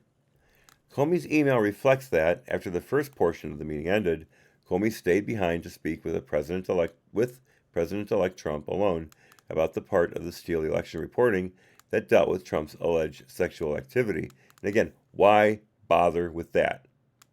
It was obviously a lie, obviously had no basis in reality whatsoever. Why would you begin to use that as the secret briefing for President Trump? Because you wanted to be able to leak it to the media, and you wanted to make Trump look as incredibly bad as possible. Remember, this whole thing was a setup from the word go.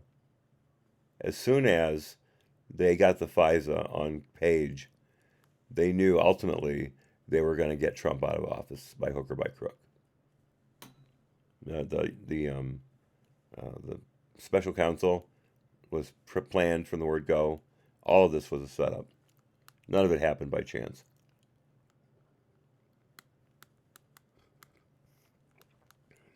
Even the Steele reporting was probably done specifically to allow them to get the Carter Page FISA and not vice versa.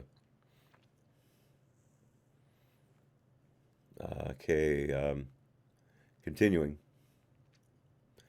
Comey's email reflects that he explained that according to Steele's subsources, the Russians had a file on the president-elect's alleged sexual activities while in Russia and possessed tapes of him with prostitutes at the presidential suite at the Ritz-Carlton Hotel in Moscow.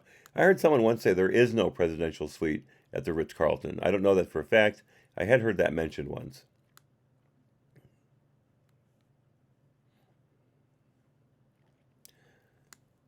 Oh, God, I got to read this. Watcher says a plumber friend showed pictures of a job where he had to do major replacement of pipes because someone was flushing kitty litter. Oh, you say who is that dumb? Well, it's obviously one person. we have a subset of one to begin with. Oh, good Lord. David is not very sanguine about the population. He says probably about 50% of the population is that stupid. So, oh, Laura, you heard that too. Okay, good. That's I don't know. Again, I should have looked that up. I just heard it. I should have looked it up. The watcher said they put them up in La Quinta. Maybe you probably all have heard this because it's such a very wide aphorism. But I heard it from corporate La Quinta people. I did one of their corporate seminars when I was in San Antonio. Again, I was the AV chief manager for the Hyatt Regency downtown, the Hyatt Regency Riverwalk, and the chief of La Quinta said in his opening remarks, "Okay, everybody, remember, La Quinta means next to Denny's." I think about 80% of La Quintas are located next to a Denny's. It's quite hilarious. And watch your. I beat you to it. Beat you to it by a few seconds. I'm glad you have heard it too. That makes me feel better that it's not just me. Let's see. Presidential suite at the Ritz-Carlton Hotel, Moscow. Continuing, the email further states that Comey explained that the material was "quote unquote" inflammatory stuff, and that a news organization "quote" would get killed for reporting straight up from the source's reports. Close quote. No, they would not get killed. They would get Pulitzer, depending where you went to school, prizes for their incredible journalistic efforts, which consisted solely of publishing leaks by the FBI and the DNI and former Justice Department officials. So that was a complete lie, and he knew it. Continuing. In testimony before Congress, Comey has described this part of his email as communicating that, quote, it was salacious and unverified material that a responsible journalist wouldn't report without corroborating in some way. Then why did you leak it? Continuing, Comey told the OIG that he informed President-elect Trump that the FBI did not know whether the allegations were true or false, and that the FBI was not investigating them. I would have fired him right then.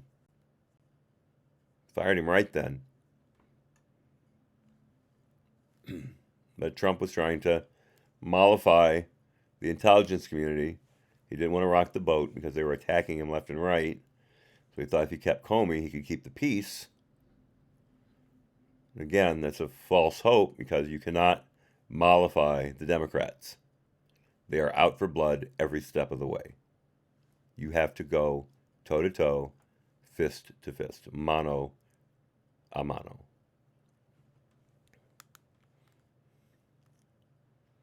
That was footnote 324.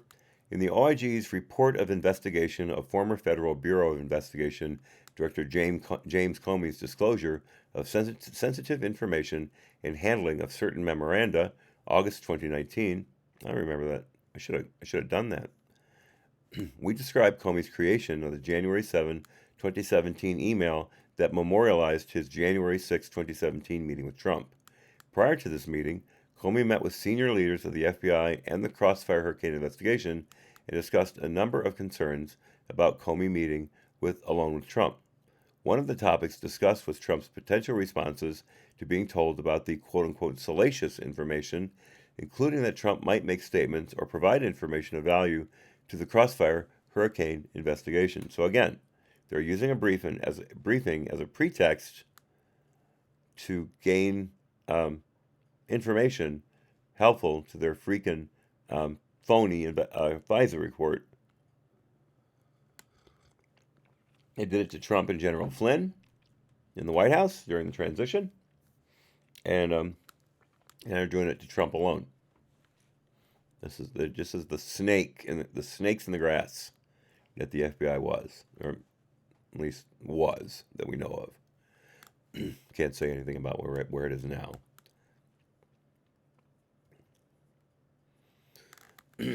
Let's see. Continuing the footnote. Witnesses recalled agreeing that Comey should memorialize his meeting with Trump immediately after it occurred. Comey told the OIG that, in his view, it was important for the FBI executive managers to be, quote, able to share in Comey's recall of the salient details of those conversations, close quote, with Trump, and that if the meeting became a quote-unquote source of controversy, it would be important to have a clear, contemporaneous record because Comey was concerned that Trump might, quote, misrepresent what happened in the encounter. Oh yeah, because you wouldn't have. There's no way that James Comey would have misrepresented what happened. Not at all. Yeah, let me go back down to that for a second. And again, he never memorialized any conversations with Obama, ever. He leaked that email to the New York Times through his lawyer friend, because he's too much of a pussy to do it himself. Sorry, language. Sorry, kids, language. And he stated that that was not confidential material. That it was his own memoranda, his own diary, if you will, and not subject to FBI rules concerning investigative material. What a joke. What a complete joke. Freighter Watcher says, what is sad and disturbing is most of the FBI working the PIS dossier thought it was real. Only the top Comey and company knew the truth. Strzok thought the Russian shit was worthy of investigation. Absolutely. Absolutely. Perfect summation of that part. Perfect summation. Continuing with page 181. After BuzzFeed published the Steele election reports on January 10, 2017, and news reports began describing the January 6 ICA briefing of President-elect Trump, Clapper informed Comey by email on January 11 that he had had a telephone conversation with President-elect Trump that included discussion of the Steele quote-unquote election reporting. Clapper included in the email to Comey a draft media statement by Clapper for public release, which stated that, quote, the IC has not made any judgment that the information in the Steele election reporting is reliable, and we did not rely upon it in any way for our conclusions, close quote, in the ICA. Comey responded to the email with proposed revisions to Clapper's text.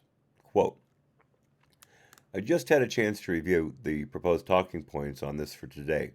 Perhaps it is a nit, but I worry that it may not be the best to say, quote, the IC has not made any judgment that the information in the document is reliable, close quote.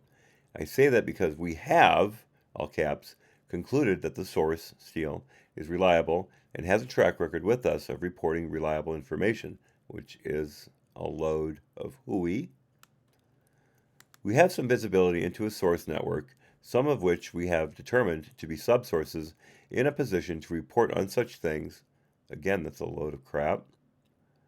Continuing, and much of what he reports in the current document is consistent with and corroborative of other reporting included in the body of the main IC report. You've got to be kidding me. That said, we are not able to sufficiently corroborate the reporting to include in the body of the ICA report. This all rings in my ears as more complicated than, quote, we have not made a judgment that the information in the document is reliable, close quote.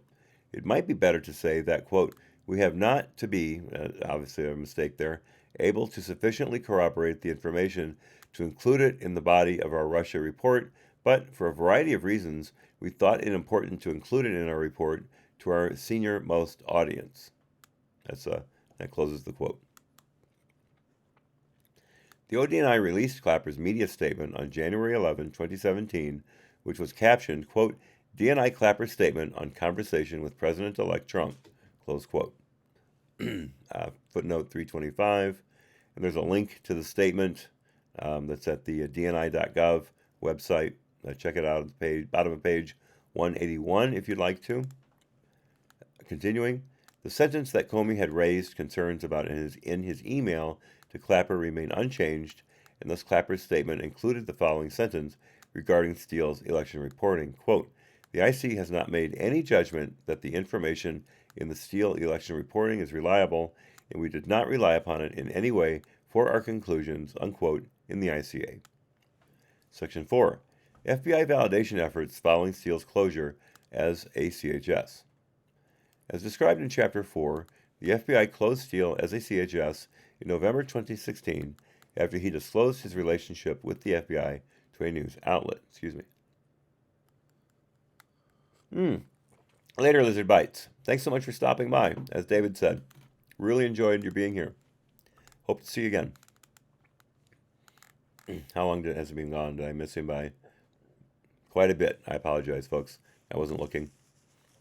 Very nice to have him here. Whoever invited Lizard Bites, really appreciate you doing so. That was really kind of you. And I'm glad he showed up. That was I owe him a appearance now. I'll have to make an effort to show up one of these Tuesdays.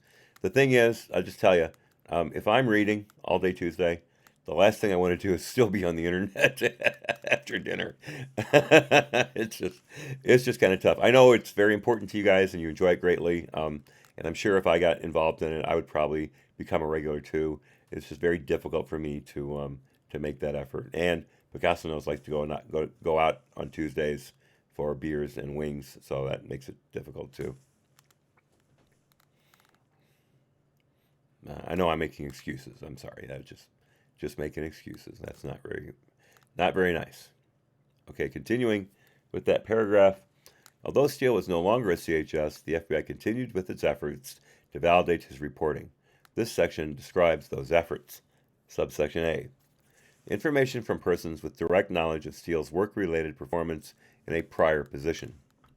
In mid-November and December 2016, FBI officials traveled abroad and met with persons who previously had professional contacts with Steele or had knowledge of his work, footnote 326. Strzok and Priestap traveled in November. Strzok, Lisa Page, the supervisory intel analyst with the room temperature IQ, Joe Pienka, and the OGC unit chief traveled in December. That's footnote 326 right here. According to Strzok, one of the purposes of the trips was to obtain information regarding Steele from persons with direct knowledge of Steele's work-related performance in a prior position in order to help the FBI assess Steele's reliability. Priestap said that it was not standard practice to take such a trip to assess a CHS, but in this case he believed it was important due to the nature of the information that the CHS provided and because the FBI was under a great deal of scrutiny. In his view, quote, the bottom line is we had concerns about the reporting the day we got it. Some of it was so sensational that we did not take it at face value. No, it's just too hard for you to separate the fact that some of it was unbelievable, but some of it was so helpful to you to get the FISA warrant against Carter Page that you decided that all that was correct. Just picking and choosing and saying, well, we didn't believe that in order to cover your butt. That's a ridiculous statement. Ridiculous. Continuing. If you didn't take it at face value, then why did you brief Trump on it? Why would you do that? Because you wanted it to leak. Continuing. Priestap and Strzok took notes of the feedback that they received about Steele, some of which was positive and some of which was negative. Footnote 327. We discussed Priestap's and Strzok's impressions of this feedback in greater detail in Chapter 8. 327. Here we go. Their notes included positive comments such as smart, person of integrity, no reason to doubt integrity, and if he reported it, he believed it. Well, those were quotes.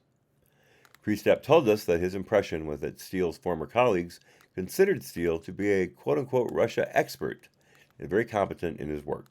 However, Priestap and Strzok also were provided with various negative comments concerning Steele's judgment.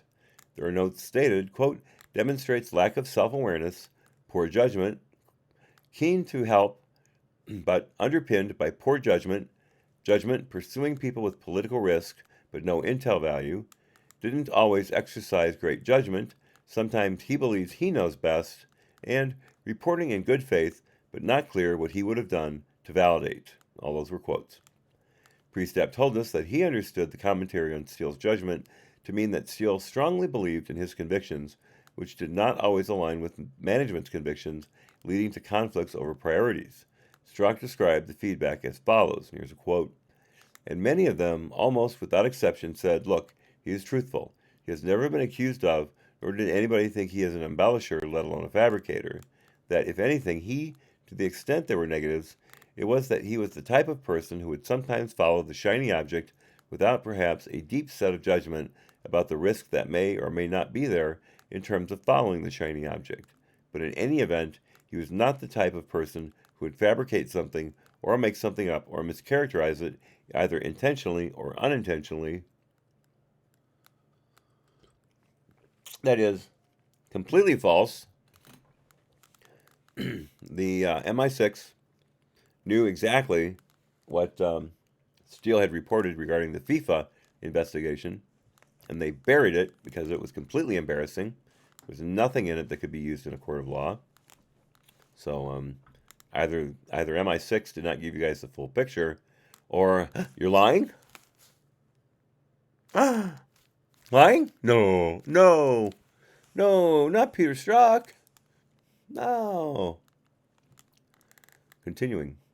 Priestap said he interpreted the comments about Steele's judgment to mean that, quote, if he latched onto something, he thought that was the most important thing on the face of the earth, close quote, and added that this personality trait doesn't necessarily, quote, jump out as a particularly bad or horrible one, close quote, because as a manager, it can be helpful if the quote, people reporting to you think the stuff they're working on is the most important thing going on, close quote, and use their efforts to pursue it. Yeah, waste resources because you can't discern what's a better use of your time. Right. Continuing. Information from these meetings was shared with the Crossfire Hurricane team. However, we found that it was not memorialized in Steele's Delta file and therefore not considered in a validation review conducted by the FBI's Validation Management Unit, or VMU, in early 2017, footnote 328. Joe Piecker initially requested the HSVR in November 2016, which the unit chief of VMU confirmed. However, CD delayed the initiation of the HSVR due to the sensitivity of the subject matter and concerns over leaks. Strzok stated that another consideration was uncertainty about whether the assessment would add significant value. The HSVR was restarted in early February 2017, and I believe we read earlier that at least one of those VMU reports was not shared with anyone, thereby leading to our question, what good is it? That was footnote 328. Continuing. In addition, as described in Chapter 8, some of the relevant details about Steele's work-related performance in a prior position were not shared with OI and were not included in any of the Carter Page FISA renewal applications, even though the applications relied on Steele's reporting. Subsection B, the FBI's human source validation review of Steele in March 2017. Another method that the FBI utilized to evaluate Steele was the FBI's standard validation process. As we described in Chapter 2, the validation process redacted. Throughout the FBI's operation of Steele as a CHS, Handling Agent 1 regularly submitted redacted source reports that furnished information relevant to these factors, with the exception of Steele's last annual report, which described his disclosure of information to the media and resulted in his closure for cause. Yeah, you didn't talk to him again after that, did you? Continuing, the reports depict Steele positively with no derogatory information noted.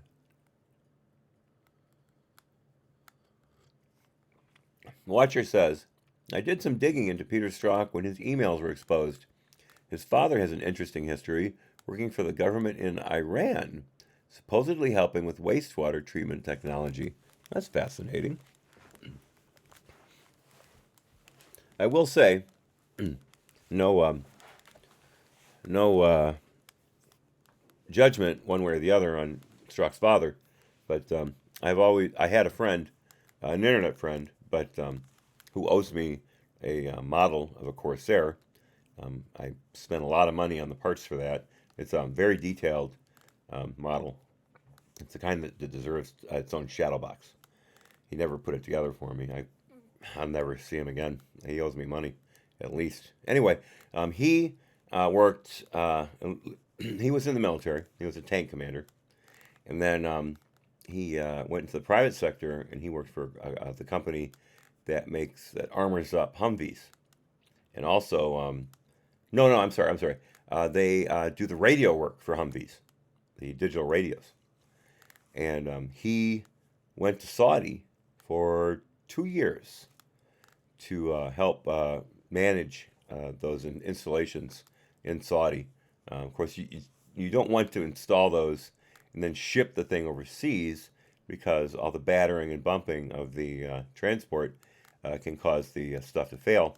So you want to ship it separately and then install it at its final destination. And he was there for 2 years. He made a ton of money, but he was away from his family. And of course, he had to live in a basically compound. I guess they're like malls where expats live in Saudi, so they can buy liquor, buy cigarettes, things like that, but without getting beaten to death by the mullahs in the streets of Riyadh or whatever. But I had a lot of respect for him for doing that. He really set his family up well with the extra money he made. He saved it, and it was a tough time for him, but he really made it worthwhile for his family. So I have a lot of respect for people who go to work overseas if they don't blow it all. Of course, you're taxed both at the country of the origin of the payments, and you're taxed by the IRS, which is a bit of a kick in the butt. But a little story there, a little story. But again, he owes me a model. That was years ago. I spent like $120 on parts for that thing, for a model. Let's see. Continuing.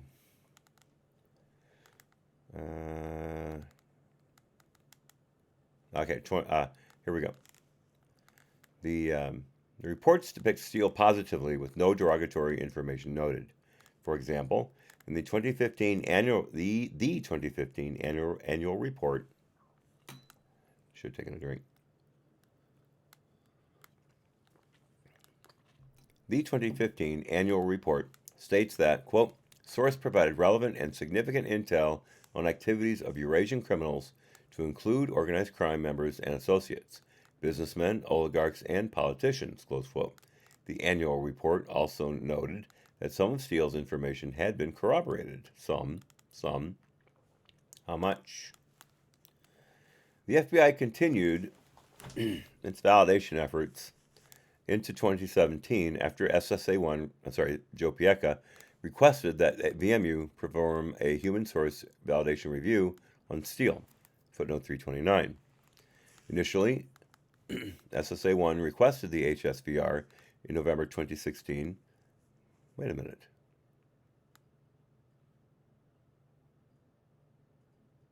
I already read that. Gosh, I'm sorry, folks. I am very sorry. I don't believe how screwed up I got just then. That is crazy. My first big mistake of the day.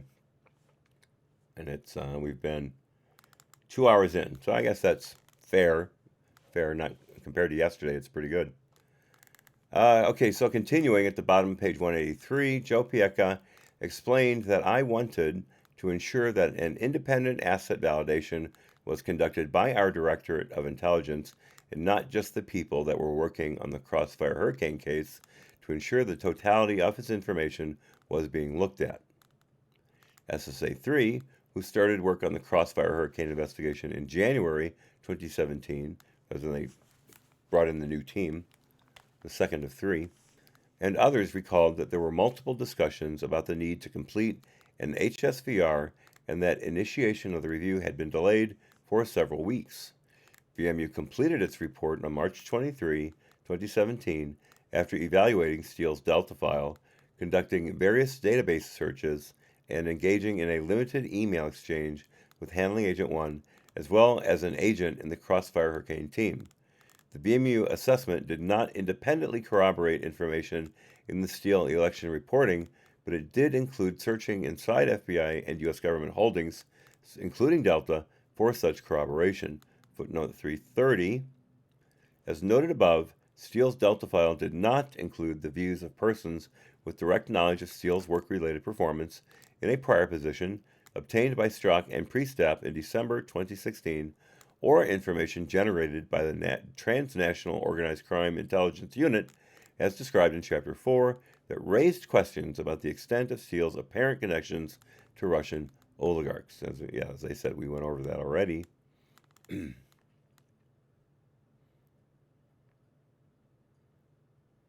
Okay. That was footnote 330. Continuing. The validation report made a number of findings.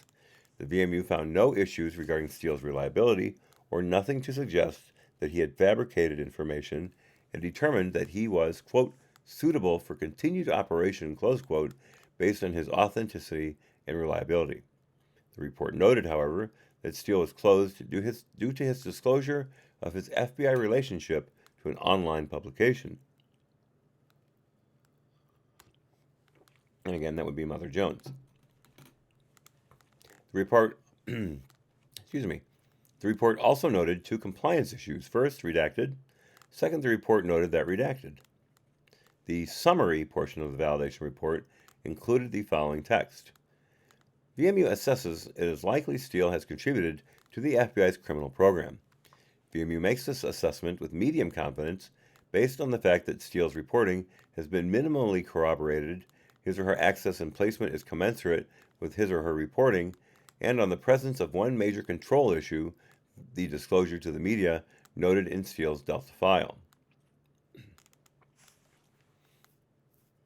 Yeah, medium confidence. Okay, medium confidence. So that, not exactly high praise. Handling agent. Oh, here's another from Watcher I want to read. Strzok's parents live on a golf course in North Carolina, $1 million home. How you get that working for the government as a civil servant? One's got to wonder. Yep. Well, again, he could have. I guess it depends on how long he was in Iran. Because again, working as a U.S. citizen overseas on a project like that, you bring in major bucks. As if it's a private event or a private operation. Of course, if it's a government operation, then as you said, you're a civil servant, and you may be making some kind of overseas pay, but certainly not the kind of money you'd be making in a private venture. Very well put. Thank you for that. Well, Watcher has to go. The princess is awake. Barbie doll. Barbie doll play. God bless you, Watcher. Thanks for coming. Always wonderful to have you. You really added to the chat today. Very well. It's great to have had that happen, or to have that available. Sometimes I really mix up my words. It's part of one of my illnesses. Very common in one of the things that I have.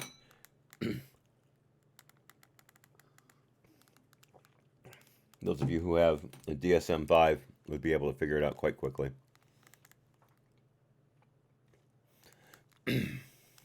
Let's see. All right, continuing. Handling Agent 1 told us that the finding that Steele's past criminal reporting was quote-unquote minimally corroborated was consistent with his understanding of the entire collection of Steele's reporting to the FBI. However, Priestap, who previously oversaw the work of VMU in his capacity as Deputy Assistant Director in the Directorate of Intelligence, explained that when he reviewed the Steele validation report, it quote-unquote jumped out to him that the report indicated that Steele's reporting was quote-unquote minimally corroborated. He stated, quote, I had always understood that Steele had a long, successful track record of reporting that had withstood, in effect, judicial or court of law scrutiny, and so when I saw minimally corroborated, that was different than I had understood it. Close quote. Footnote 331. We discuss in chapters 5 and 8 the FISA application source characterization statement that Steele's reporting had been, quote, corroborated and used in criminal proceedings. We've seen that many times before. Continuing. The validation report summary did not appear to assess Steele's counterintelligence and election reporting. We asked the unit chief of VMU, Validation SSA, about this, and he told us, quote, we did not find corroboration for that within the validation context. The term corroboration means that the FBI has received the same information from a separate source, and added that uncorroborated does not mean the information is untrue or provide a basis for closing the source. We asked why that finding did not appear in the validation report. The validation SSA explained that, quote, It's not common practice for us to go in and state the negative up front, close quote. What?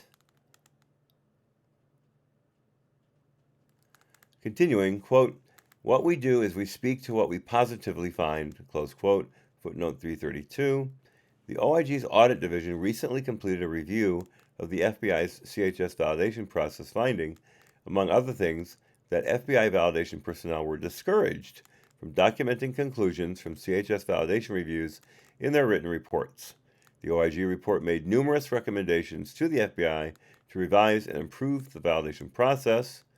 This was in the DOJ OIG Audit of the Federal Bureau of Investigation's Management of its Confidential Human Source Validation Processes, Audit Report 20-009, November 2019, at page 24 through 26. And that is astounding. Absolutely astounding.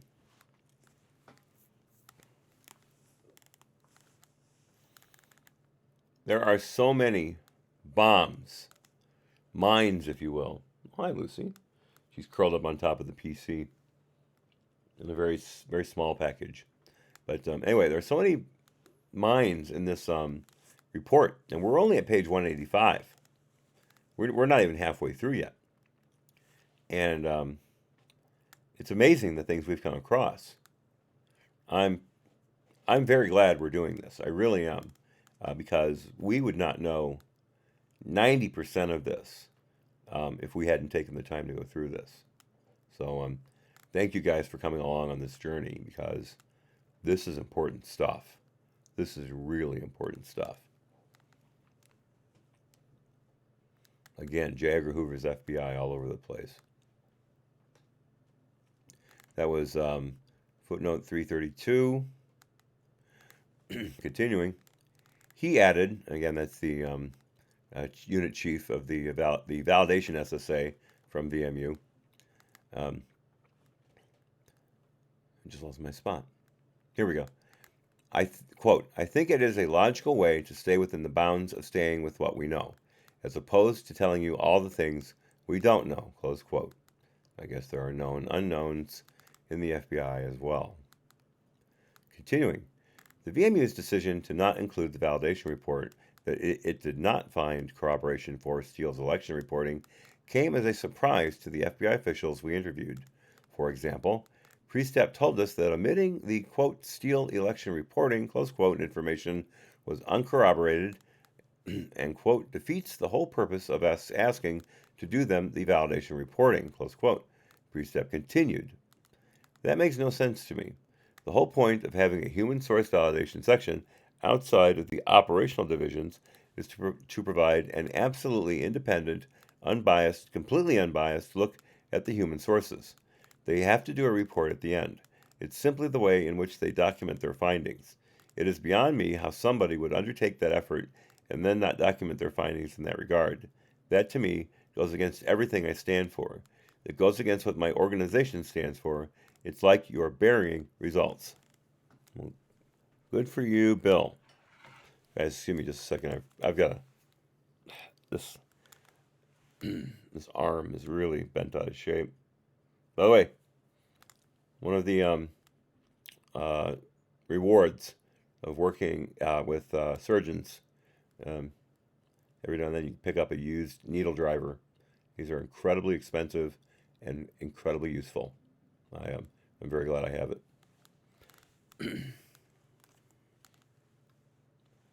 All right, let's see here.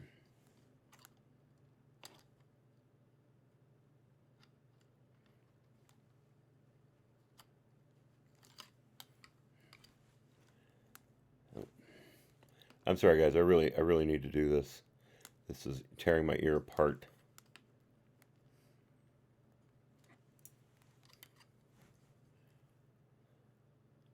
A little more. Again, my apologies for the delay, but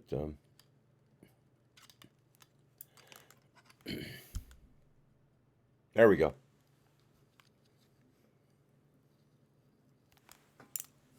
Put this in.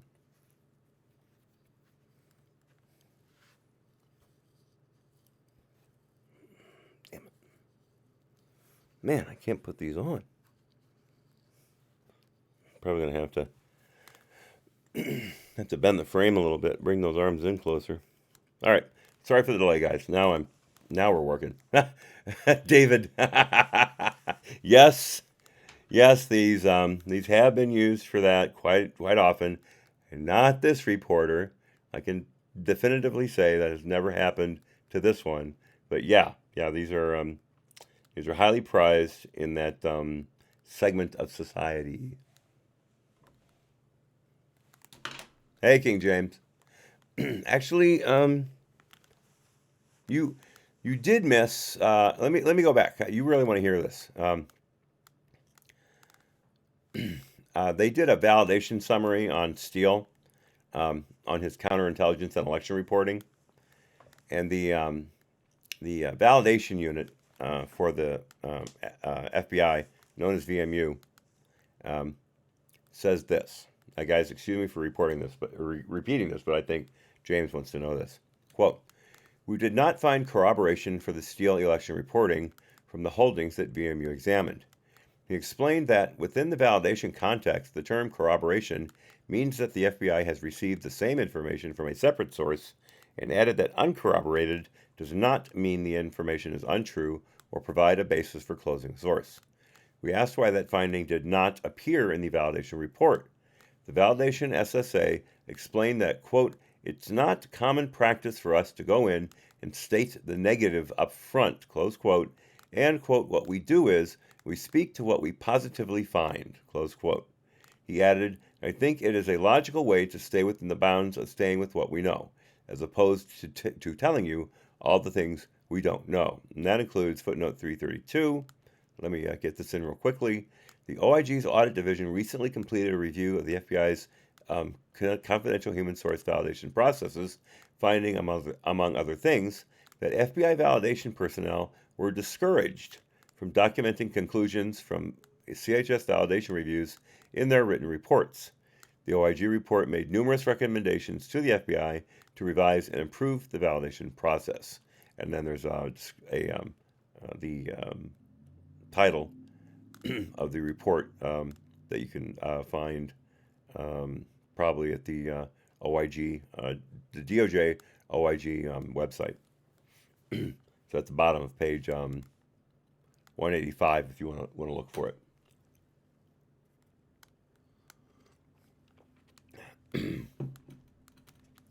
Welcome, my liege. Very nice. And you capitalize liege very well.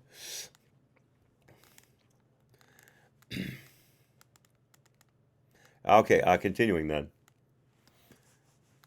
This is after Priestap's quote. Strzok said the validation report's lack of clarity was consistent with his past experience with VMU, and that VMU's work is, quote, "frequently ambiguous or perhaps not written with the level of precision and specificity and expertise that might be desired," close quote. Well, what did you do about it, Pete? Come on. You're the head, or at least the assistant director of the counterintelligence unit. Isn't there a suggestion box? You can drop something in there, a little red box there that says suggestions with a pad of paper and a pen attached to it. You can anonymously put some ideas for bettering the FBI into place, or tell McCabe.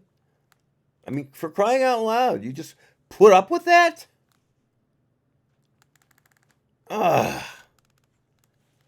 Oh my God. These people.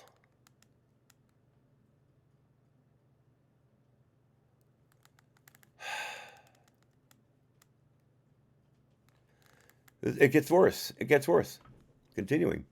He also stated that validation reports are, quote unquote, rarely helpful.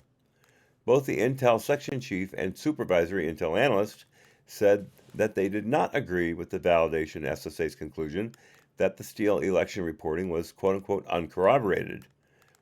Oh, really?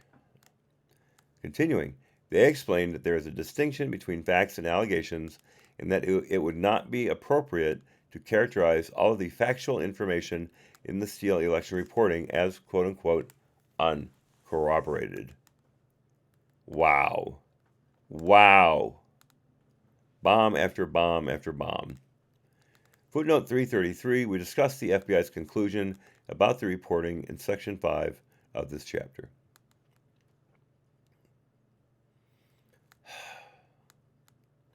Okay, big redaction here. Lastly, the validation report included a recommendation that redacted, big redaction, source reporting must accurately describe the reliability of the information or its origin.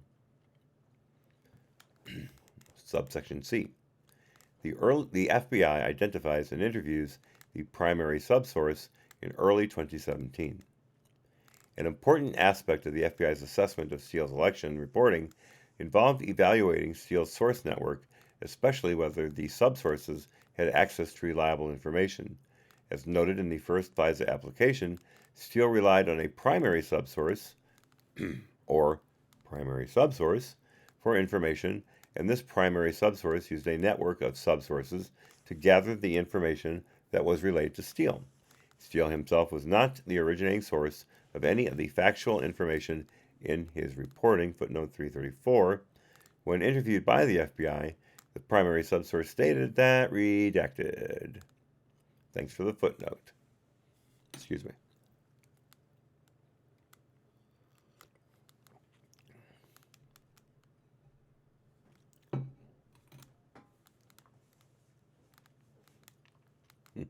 Uncle Bobbity. Official FBI response form E1101. How is my lying today? Please fill out the entire form and leave it on the desk of the nearest SAC secretary's desk. And thank you and welcome to the FBI. David makes the excellent point. Purported facts don't mean facts. That is exactly correct. Thank you. Continuing.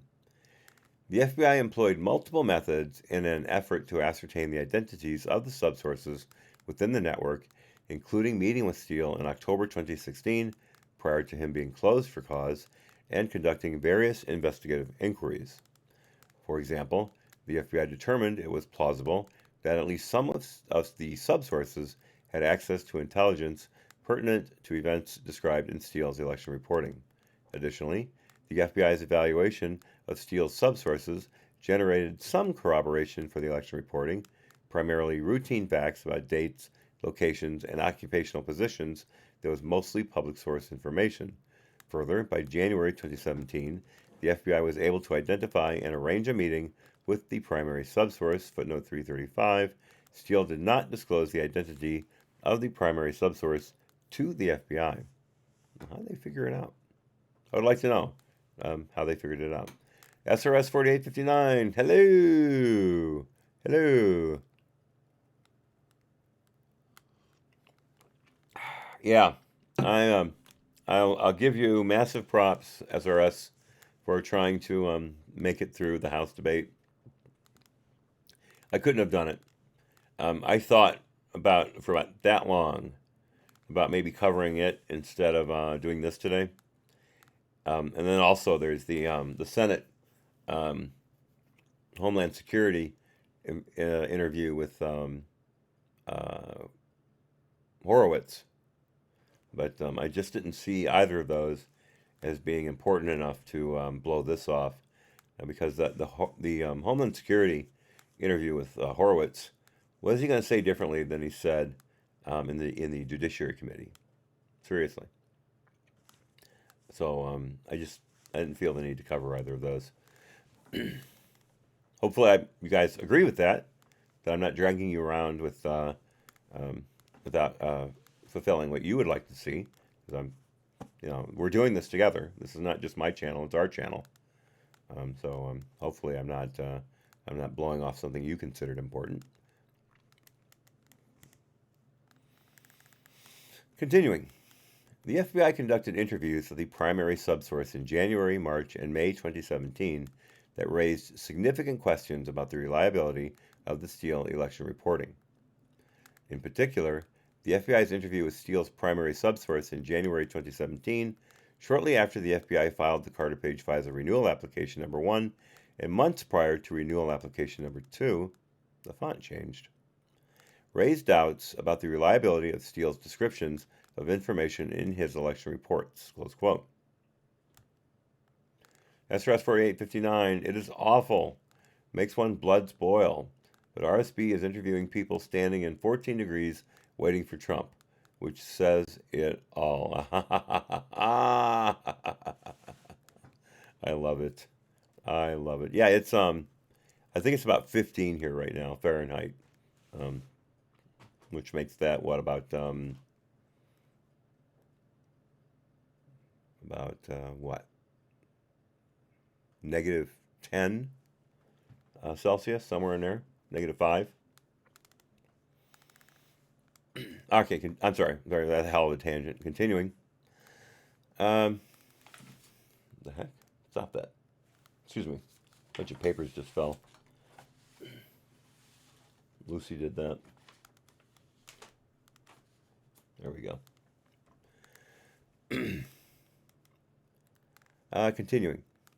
During the FBI's January interview, at which Case Agent 1, the primary the supervisory intel analyst, again the one with the room temperature IQ, and representatives of NSD were present, the primary subsource told the FBI that we know it's a he, had not seen Steele's reports until they became public that month, and that he made statements indicating that Steele misstated or exaggerated the primary subsource's statements in multiple sections of the reporting, footnote 336, big one. David Loffman, then chief of NSD's Counterintelligence and Export Control Section, or CES, covered the first portion of the January interview, and his deputy section chief covered the remaining portions of the January interview. Loffman told us that he negotiated with the primary subsources counsel to facilitate the FBI's interview and sought to, quote, build a cooperative relationship that could result in the bureaus being in a position to assess the validity of information in the Steele election reporting resulting from the primary subsource's activities or the collection of his subsources. So I saw my role as a broker to get that relationship consolidated, close quote. Loffman said that the portions of the interview he attended established the lines of communication with the primary subsource and, as he recalled, generally covered the facts in a quote-unquote superficial way. He said that after the completion of the interview, he never saw the FBI's written summary of the interview. Interesting.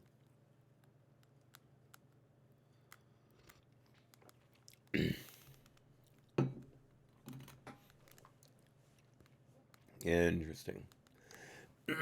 Now, it's footnote 336, continuing.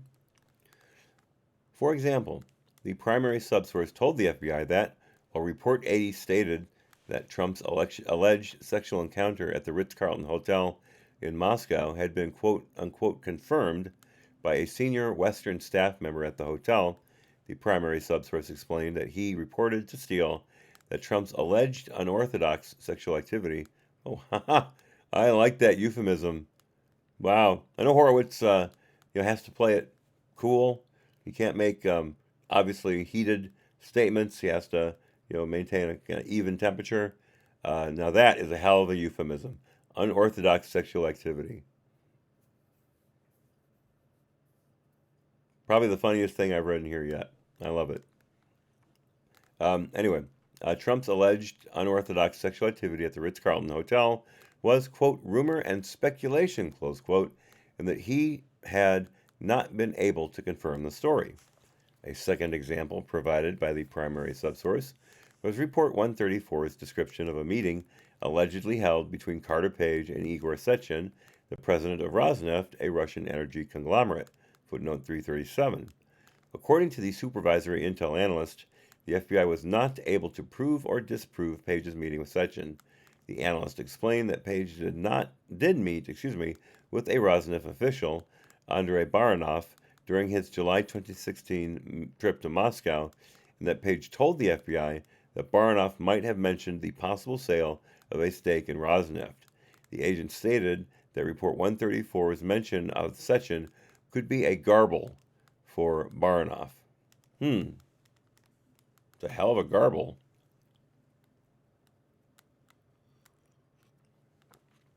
Uncle Bobby, prey to the sexual orthodoxy. All right, that was Footnote 337. Where are we here? There we go. Report 134 stated that, according to a quote-unquote close associate of Sechin offered Page, quote, Page Trump's associates the brokerage of up to a 19% privatized stake in Rosneft, close quote, in return for the lifting of sanctions against the company. Footnote 338. Report 134 contained differing information on the alleged bribe offered by Sechin to Page. The report first stated that Sechin offered Page a, quote, large stake in Rosneft in return for lifting sanctions on Russia, close quote. Later, the same report stated that Sechin had offered Page a much smaller sum of money, quote, the brokerage of up to a 19% privatized stake in Rosneft, close quote. Well, that brokerage would have been worth somewhere around, I think, over $100 million. That was footnote 339. Continuing, we received the texts and did not find any discussion of a bribe, whether as an interest in Rosneft itself or a brokerage. Footnote 340. According to a press report prior to the sale of Report 134, a 19% stake in Rosneft could have sold for more than $10 billion. There's a link there at the bottom of page 187 if you want to check it out. It's a CNBC link. Continuing with that, with footnote 340, we discussed below the issue of Steele or the subsources presenting their analyses as statements of Kremlin officials or others. Okay. That should have been the end of the page. Yeah, continuing, top of page 188. The primary subsource was questioned again by the FBI beginning in March 2017 about the election reporting and his communications with Steele. The Washington Field Office agent, or WFO Agent 1, who conducted that interview, and others after it told the OIG that the primary subsource felt that the tenor of Steele's reports was far more quote-unquote conclusive than was justified. The primary subsource also stated that damn it, I forgot to change the Rogues Gallery.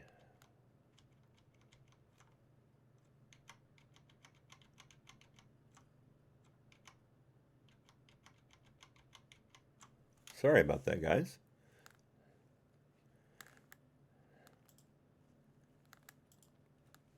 There we go. I've never done that before. I've had two Rogues Galleries, and I just forgot to switch. And that gives us a better atmosphere. Okay, continuing. According to WFO Agent 1, the primary subsource said he made it clear to Steele that he had no proof to support the statements from his subsources and that, quote, it was just talk, close quote. WFO Agent 1 said that the primary subsource explained that his information came from, quote, word of mouth and hearsay conversations that he had with friends over beers, both of those are quotes, and that some of the information, such as allegations about Trump's sexual activities, were statements that he heard made in quote-unquote jest. Footnote 341. According to WFO Agent 1, the primary subsource told him that he spoke with at least one staff member at the Ritz-Carlton Hotel in Moscow who said that there were stories concerning Trump's alleged sexual activities, not the activities themselves, had been confirmed by the staff member as stated in Report 80. Go figure. Of course, the FBI couldn't do any of that. Couldn't check any of that out because they don't know any better. Continuing, the primary subsource also told WFO Agent 1 that he believed that the other subsources exaggerated their access to information and the relevance of that information to his requests. The primary subsource told WFO Agent 1 that he takes what quote, takes what subsources tell him with a grain of salt, close quote. Let me shift my position here. Starting to slouch. No good. No good. SRS 71, SRS 4859 says, Representative Guy Russian-Thaler, excuse me, never seen that name before, is raking Schiff over the coals. King James, oh yeah, our lead witness hung himself in our secured custody. Jeffrey Epstein did not kill himself. Continuing. In addition, the FBI interviews with the primary subsource revealed that Steele did not have a good insight into how many degrees of separation existed between the primary subsource's subsources and the persons quoted in the reporting, and that it could have been multiple layers of hearsay upon hearsay. For example, the primary subsource stated to WFO Agent 1 that, in contrast to the impression left from the election reports, his subsources did not have direct access to the persons they were reporting on. Instead, the primary subsource told WFO Agent 1 that their information was, quote, from someone else who may have had access, close quote, may have had access.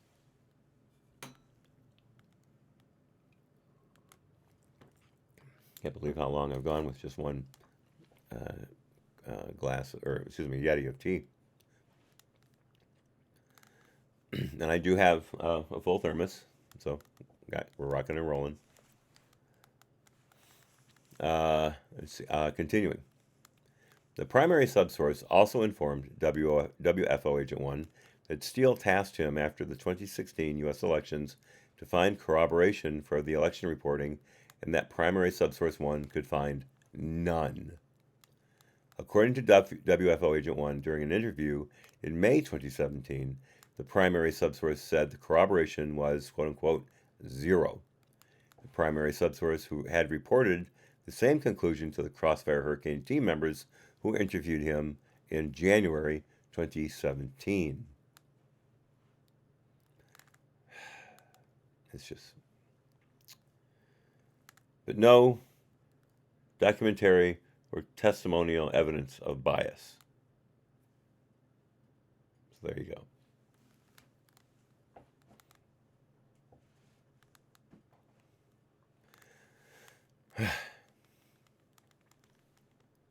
Continuing. Following the January interview with the primary subsource, on February 15, 2017, Strzok forwarded by email to Priestap and others a news article referencing the Steele election reporting. Strzok commented that recent interviews and investigation, however, reveal Steele may not be in a position to judge the reliability of his subsource network.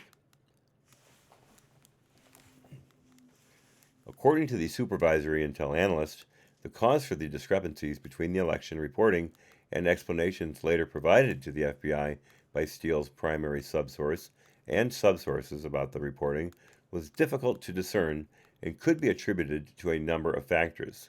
These included miscommunications between Steele and the primary subsource, exaggerations or misrepresentations by Steele about the information he obtained, or misrepresentations by the primary subsource and or subsources when questioned by the FBI about the information they conveyed to Steele or the primary subsource. Footnote 342, completely redacted. Thank you, intelligence community. Continuing. Another factor complicating the FBI's assessment of the Steele election reporting was the primary subsource's statement to the FBI that he believed that information presented as fact in the reporting included his and Steele's, quote, analytical conclusions and, quote, analytical judgments, and not just reporting from subsources. For example, Report 80 provides that, quote, speaking separately in June 2016, Source B, the former top-level Russian intelligence officer, asserted that Trump's unorthodox behavior in Russia over the years had provided the authorities there with enough embarrassing material on the now Republican presidential candidate to be able to blackmail him if they so wished. Brother. All false. All false. Hey, Lucy. Welcome back. There's not much lap there, so I don't know what you're going to do. Do what you can. Good girl. Good girl. Have a seat. Have a seat. There you Continuing. The primary subsource told the FBI that, quote, the ability to blackmail Trump was the subsource's logical conclusion rather than reporting, close quote, even though it is presented as a statement from a subsource.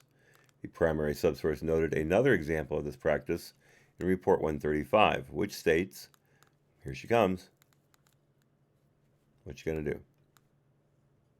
No? Okay. Okay. Watch the keyboard. Don't step on the keyboard. Good girl. Good girl. All right. Don't bump me into the microphone. Come on. All right, guys. Sorry. Cats. You know what I'm saying? Cats.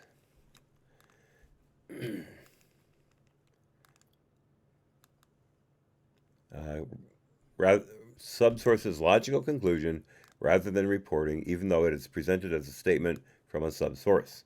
The primary subsource noted another example of this practice in Report 135, which states, another quote here, referring back to the surprise sacking of Sergei Ivanov as head of presidential administration in August 2016, his replacement by Anton Vaino, and the appointment of a former Russian Premier Sergei Kiriyenko to another senior position in the PA, the Kremlin insider repeated that this had been directly connected to the Trump support operation and the need to cover up now that it was being exposed by the USG and in the Western media.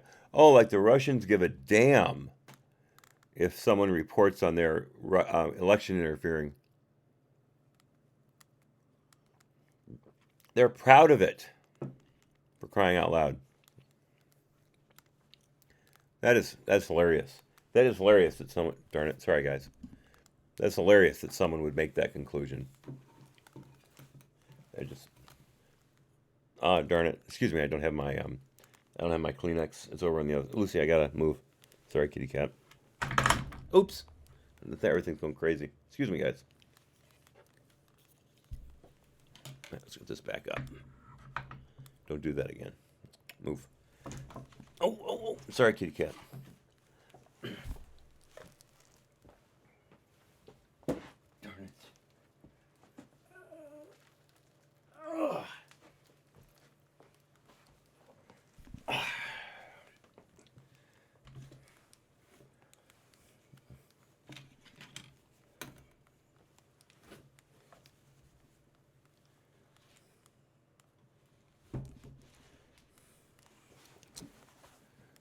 Craft box that my aunt Dot made. A little kitty cat for your Kleenex.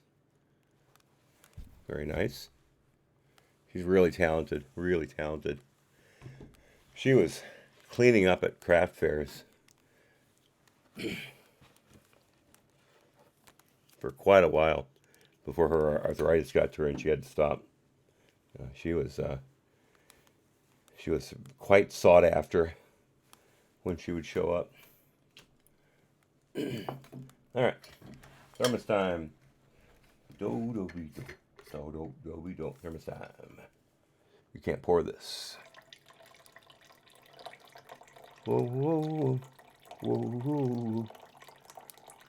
I remember when I was in air traffic controller school in Oklahoma City.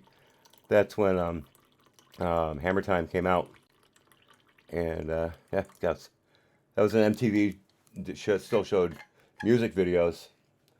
Man, it was popular. But at the same time, I don't remember the name of the artist. I'm sure you guys do. But she did a song called Orinoco Flow, which I loved. It was a very beautiful instrumental part. The vocals were quite interesting.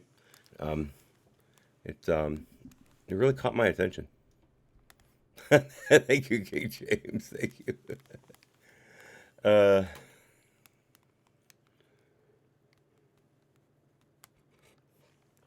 King James makes an excellent point.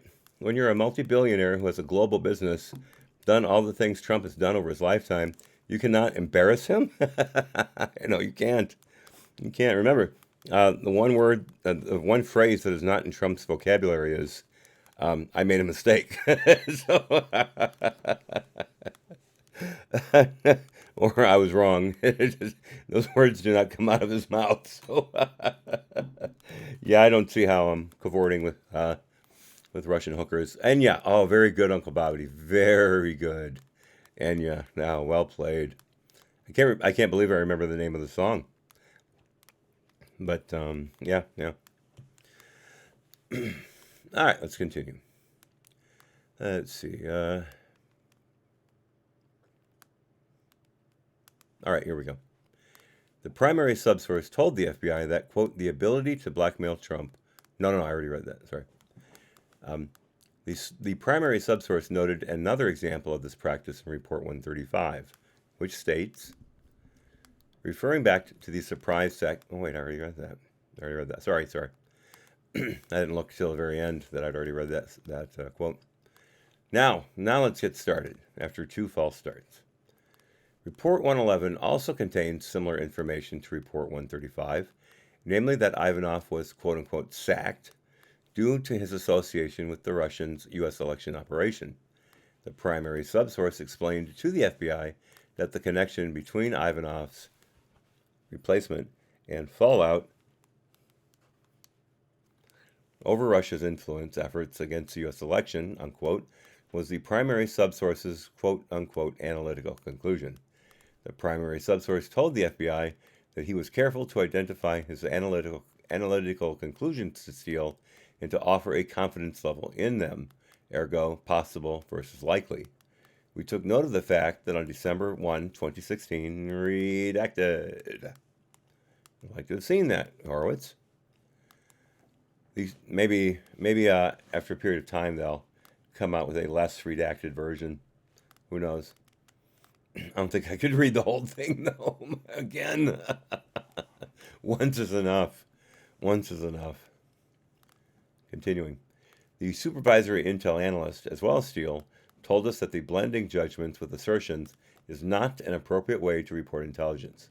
Steele told us that he would hope that his reports were clear on what a source stated, what was assumed by the source, and what was analysis. However, Strzok told the OIG that the blending in Steele's reporting of analysis with statements from the subsources, quote-unquote, posed problems for the FBI. Strzok explained that, quote, to understand what the individual source said, we can no longer assume this guy said all of this. It's really Steele added on or the primary subsource added on, close quote. Excuse me just a second. The leg is going nuts.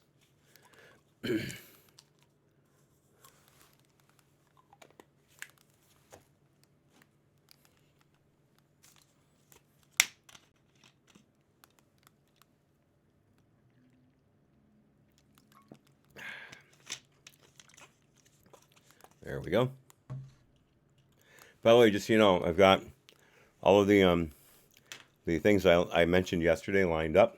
So the Friday release of the Steele dossier, the Nunes memo from 2018, and the Schiff response, the Nunes 2019 letter to Schiff. Those will all be published on YouTube Friday afternoon. If I'm lucky. I can do them tomorrow. Wait, no, not tomorrow. Friday morning, and then publish them when I get back from my dentist appointment. I may have to wait. Depends on how long my early Friday appointment will take. But it'll get out Friday. Maybe not early, but it'll get out. And again, I'll be reading Saturday and Sunday. I don't expect anyone to be here, but I'll live stream it anyway, just in case someone new shows up. And that'll be at 10 o'clock Central, 11 o'clock real time, both Saturday and Sunday. And then nothing the week at the Christmas week, nothing. We'll all take that time off. I expect to come back probably January 2nd, I think. Well, thank you, King James. That would be great. I'd love to have you. I'd love to share with you. That'd be terrific. Uncle Bobby's birthday is Friday. Well, happy birthday early, good sir. Happy birthday. I remember 21. It's a wonderful time. I hope you enjoy it. You'll finally be able to start drinking in public. Just remember not to let the cops see the label of the bottle. Keep that 40 covered. Continuing. The supervisory intel analyst, as well as Steele, told us that blending judgments with assertions is not an appropriate way to report intelligence. Steele told us that he would hope that his reports were clear on what a source stated, what was assumed by the source, and what was analysis. However, Strzok told the OIG that the blending in Steele's reporting of analysis with statements from the subsources, quote-unquote, posed problems for the FBI.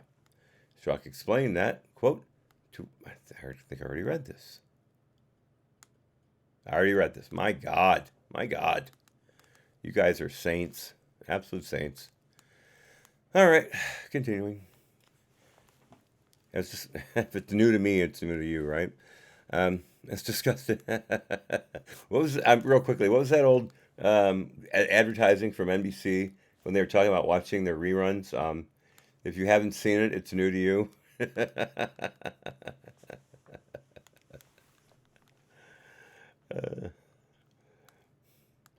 SRS 4859, to be 40 again. Why is youth wasted on the young? We need it much more when we get older. Oh, well, yes, absolutely. Who is it? Who is it that said that? Why is youth wasted on the young? Was that Shakespeare? Or, what else am I thinking of? Oh, gosh, I can't think of his name now. Darn it. Anyway, a famous British intellectual back in the I think 1800s, early 1800s. But anyway, yes, that is a shame. It really, though, for me, it's not that much different because I've always been sick or getting bones broken or whatever. So I really haven't had a time where I was just sailing along. Yeah. I've kind of dealt with it my entire life. So the whole youth thing for me really never happened. It was always interrupted by one thing or the other. So, I am enjoying life right now. I really am. I mean, even with, the fact that I was in a wheelchair a month ago, and I'm taking medication right now just to keep my leg from falling off. I still enjoy it. I'm still enjoying life right now. Picasso knows and I are closer together than we've ever been. We're just doing great. The only thing in our life right now that's bothering us is the house. It's been neglected for 14 years, and it really needs a lot of work. We just got obviously the new roof and the gutters and the window put in, so that's a start. But the interior needs a lot of work. The cabinets, they had facing, and all the facing's peeling off, so they're shot. Let's see, the sink, the ceiling in the dining room that I mentioned earlier. The carpets totally need to be replaced, and now everything is wood or laminate. So no more carpet. Damn fashion. And the walls, like I said, a total new paint job needs to be done. The paint's quite faded. Just blah blah blah blah blah. A lot of work. By the way, we decided not to go and refi the mortgage. Picasso knows realized that the money that we would save by the refi would be well offset by our ability to pay off the loan sooner with the money that we have right now.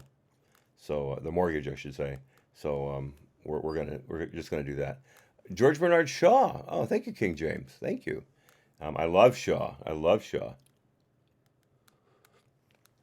used to read him all the time when I was younger. It's been for ages, though. Quite a long time. Thank you for pointing that out. All right, where the hell were we?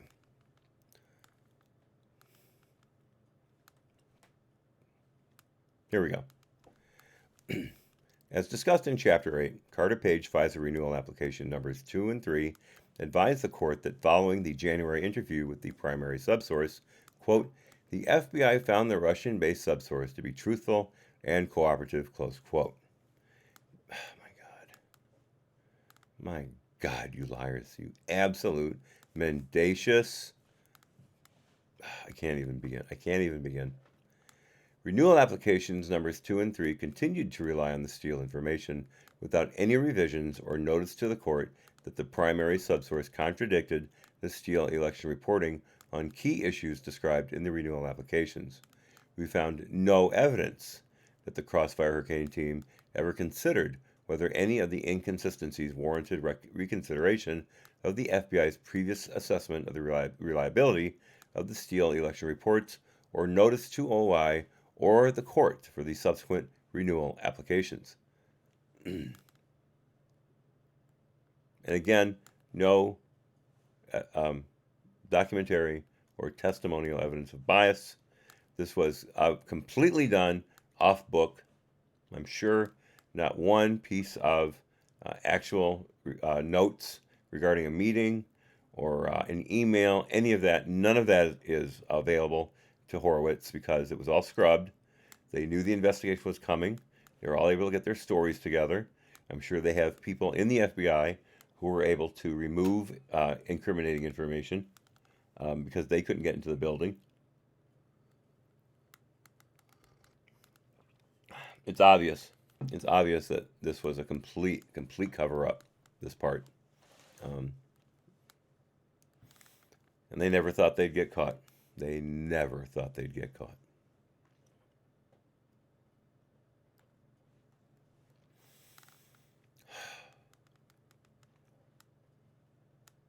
I'm sorry, that's just devastating. To see the truth so incredibly dissembled by the FBI while they rip a guy's life apart. No care in the world for other people's constitutional rights. The only thing they knew that they had to do was get Trump. It was obviously Carter Page. They didn't care about Carter Page. They didn't give a damn about Carter Page. It was his connections to Trump with that two-step hop that we discussed yesterday, that they could surveil anyone associated with the Trump campaign that Carter Page talked to. My God. I'm dumbfounded. I mean, this is really depressing. This is really depressing to see this kind of activity from an agency that the Democrats are holding up as the paragon of virtue. When 5 years ago, the Democrats were completely against the police state, the FBI, the CIA, DNI, etc. Completely against it. But now that it's been weaponized against Trump, it's absolutely the greatest part of American jurisprudence. Hey Ray, hey, you got here just in time to watch me fall apart. King James says, "Welcome to America of 2019." I hope not. God, I hope not. I mean, this is obviously America of 2017, but please let this be over.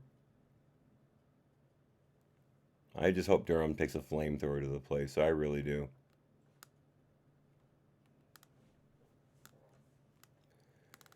We're trying, King James. We're trying. We are trying. This report is a first step. But, yesterday, real quick, I'm sorry, not real quickly, I'm just going on and on, but yesterday we were talking about Judge, was it Collier, her challenge, or her basically threat to the FBI that if they didn't have something on the table for her, initially, by what was it? Friday, and then a full set of recommendations by January 20, then woe betide the FBI. But I was listening to Mark Levin as I was going to sleep last night, and he made a point that I really am embarrassed that I didn't think of yesterday. I was so gung-ho about the judge's letter to the FBI that I really didn't consider the obvious problem is that they were not charging the FBI with anything. They were not going after the agents who falsified information to the court. This has been happening since Mueller was in the FBI. This has been happening really since the FISA court probably went into effect in 1978. But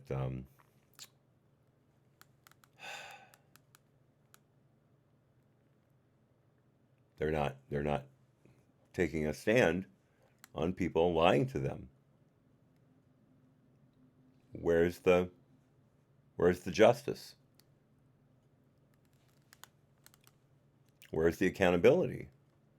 How can you not adjudicate these people and get the rest of the FBI to see the seriousness of these crimes? And these are crimes. These are not just bureaucratic screw-ups. They're lying to a federal judge in court.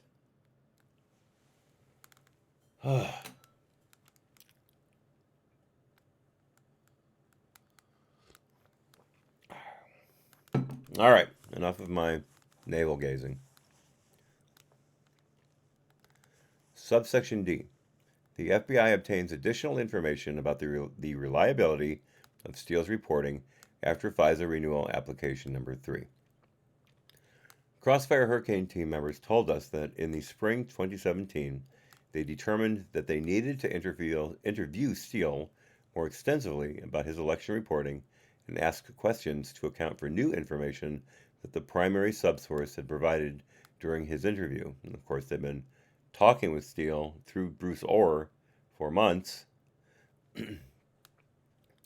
Continuing, the supervisory intel analyst, again, room temperature, explained that the team members believed that an interview with Steele, quote, would be a good way of potentially looking to see whether or not the primary subsource is giving us accurate information, or did the primary subsource tell Steele something different, close quote. The FBI sought to obtain additional information about Steele's subsources prior to the interview and encountered some logistical delays in arranging it.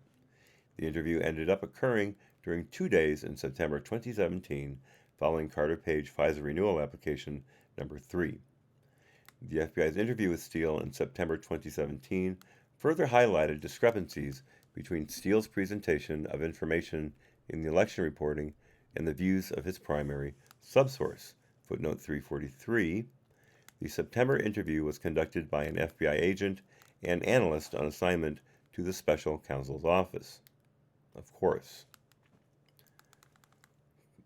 For example, Steele told the interviewing agents and analysts that reports 80, 95, 97, and 102, which range in date from June 20 to August 10, 2016, included information from a subsource who was quote-unquote close to Trump. Footnote 344. The reports described the subsource in varying ways. Report 80, Source D, a close associate of Trump. Report 95, Source E, an ethnic Russian close associate of Republican U.S. presidential candidate Donald Trump. Report 97, a Russian emigre figure close to the Republican, I'm sure the Democrats see it that way, to the Republican U.S. presidential candidate Donald Trump's campaign team. And Report 102, an ethnic Russian associate of Republican U.S. presidential candidate Donald Trump. All of those, of course, are complete packs of lies. Continuing, Steele further advised the FBI staff that this subsource was the same person who originally provided the primary subsource with the information concerning Trump's alleged sexual activities at the Ritz-Carlton Hotel in Moscow, and that the primary subsource met with this subsource 2 or 3 times.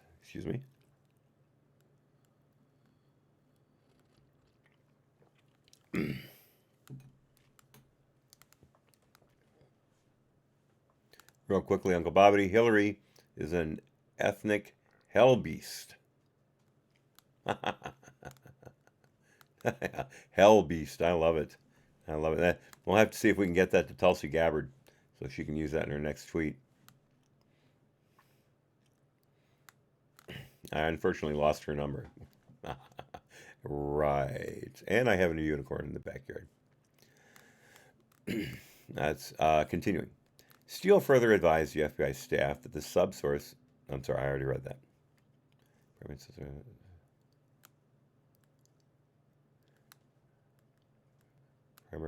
Ritz-Carlton Hotel, Moscow, and the primary subsource met with the subsource 2 or 3 times. However, we were told by WFO Agent 1 that the primary subsource stated that he never met the subsource and that the other subsources were responsible for the Ritz-Carlton reporting. The primary subsource also told the FBI interviewers, as well as WFO Agent 1, that he received a telephone call from an individual he believed was the subsource, but that was not certain of the person's identity, and that the person never identified himself during the call. 345 footnote.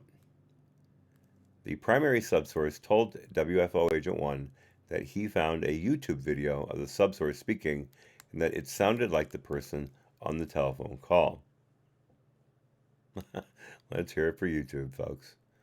As long as they don't kill us. Now remember, once you sign into DLive, once you get your account, make sure that you allow notifications so that you can set a some kind of sound from your phone's sound wave bank, so that when I go live on DLive, you'll know. Because obviously, when YouTube kills this channel, unless one of my other channels is alive for a second and I can rename it to let you know who it is, you'll miss. And of course, I'll put it in the email that Laura and Ray have to let everybody be alerted. But still, let DLive give you announcements, so notifications, I should say, so you'll know when we go live. Like, I've got 2 people that I follow on DLive right now, and when they go live, my tone is the bottle cap going off. So pick something so you know when I go live. Because obviously, with DLive, I'll probably go live earlier than I do here on YouTube. Maybe, I should say, I'll start the stream about 5 minutes before I start actually speaking, to give everybody time to find the stream. But it's important that you do that, because again, we're going to lose this channel. We're going to lose it, and I want you to be ready, because when it happens, it's going to be fast. Now, Lucy, you coming back? Coming back to the promised land? Okay, here we go.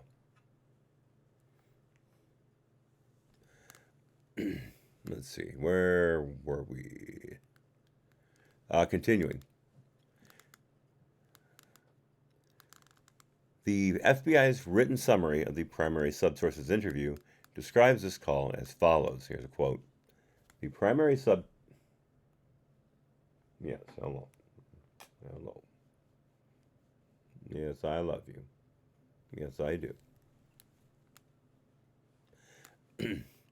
The primary subsource recalls that this 10-15 minute conversation included a general discussion about Trump and the Kremlin, that there was, quote, communication between the parties, and that it was an ongoing relationship. The primary subsource recalls that the individual believed to be Source E in Report 95 said that there was, quote, an exchange of information, close quote, between Trump and the Kremlin, and that there was, quote unquote, nothing bad about it. Source E said that some of this information exchange could be good for Russia and some could be damaging to Trump, but deniable.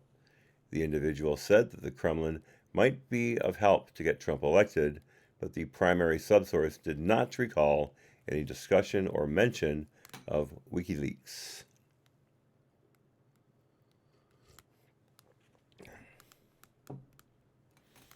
Thank you, Laura. God bless you for that. Thank you. Well, here's, and again, I'll explain real quickly. Here's why I believe this channel's dead in the water. Um, Obviously, first of all, they've shut it down as far as people being able to find it. That happened back in June. So I'm already on the bad list. And that non-commercially viable clause in the new terms of service, I think, is a death knell for channels like this. So let's just see what happens. I'm sure you're all praying for this channel, as I am, but I just don't see it continuing. I just don't. All right, I'm sorry. That was really depressing. My apologies, guys. I really brought the mood down there. All right, let's continue in this happy, light-hearted report about the FBI screwing Carter Page right up the glory hole. Report 95, however, attributes to this subsource information concerning the release of DNC emails to WikiLeaks.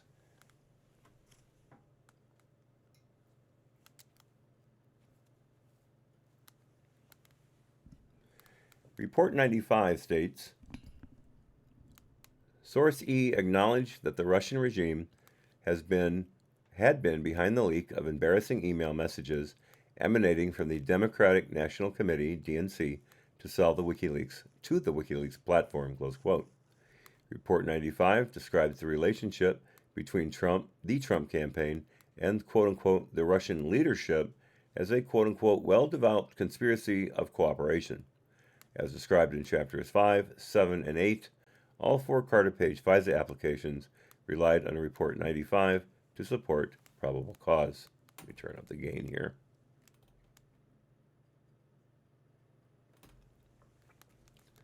And that's footnote 346.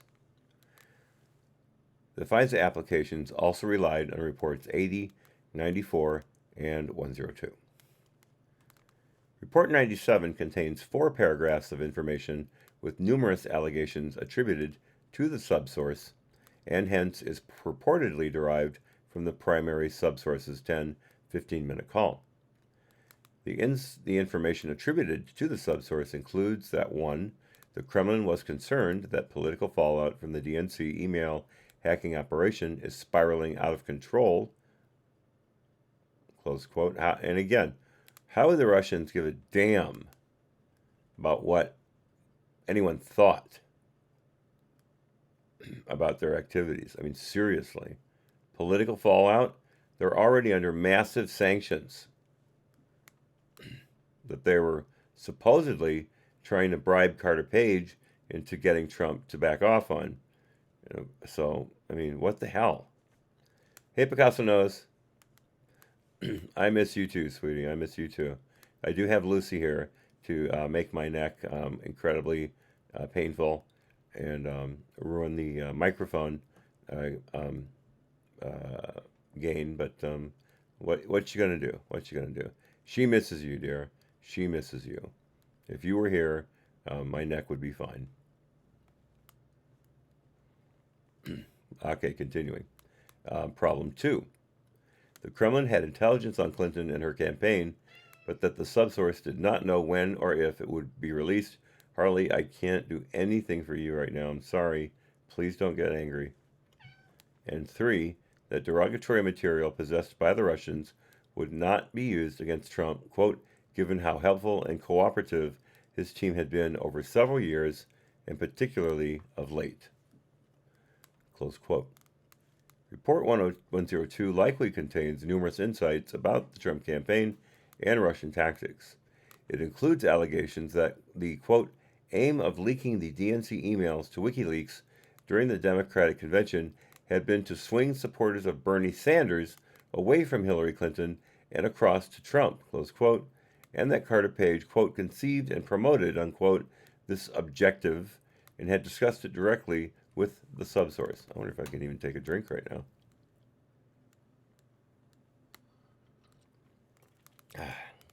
There we go. Thank God.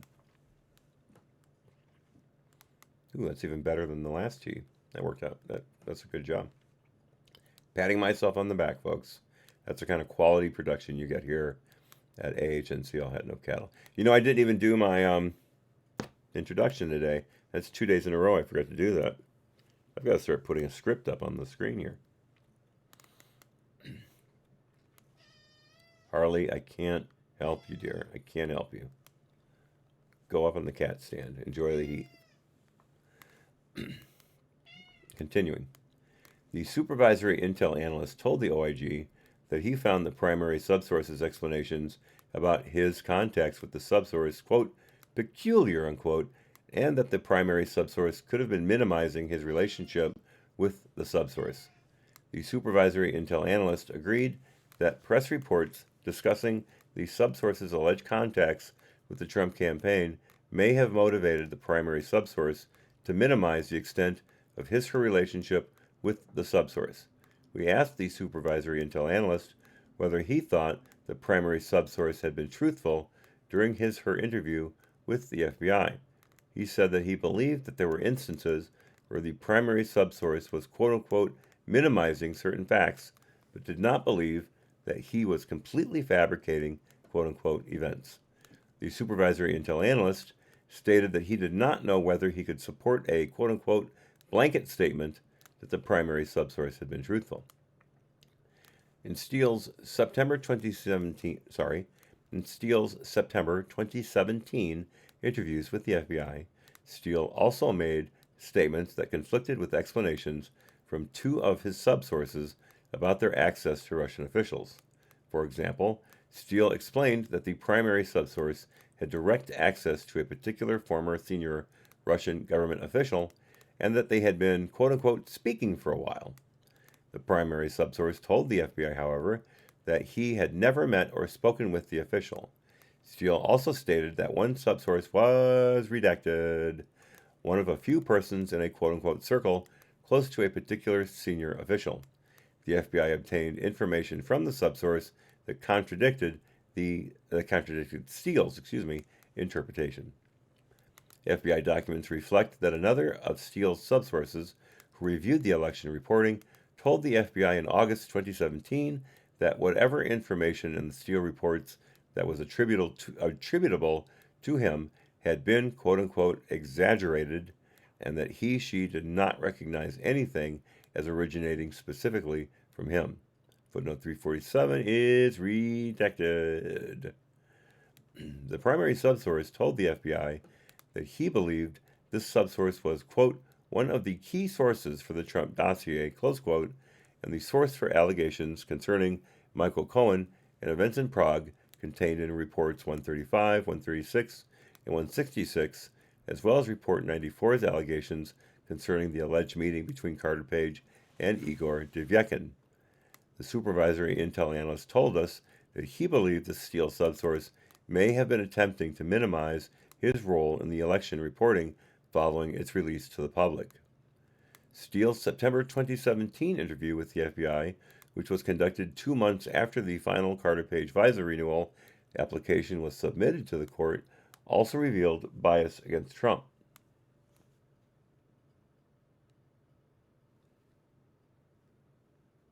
Was it something I said? All right, let's get this back out of the way. There we go. I hope that wasn't too distracting, guys.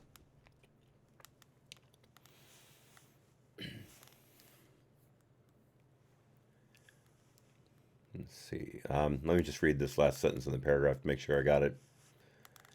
The supervisory intel analyst told us that he believed the Steele subsource may have been attempting to minimize his role in the election reporting following its release to the public.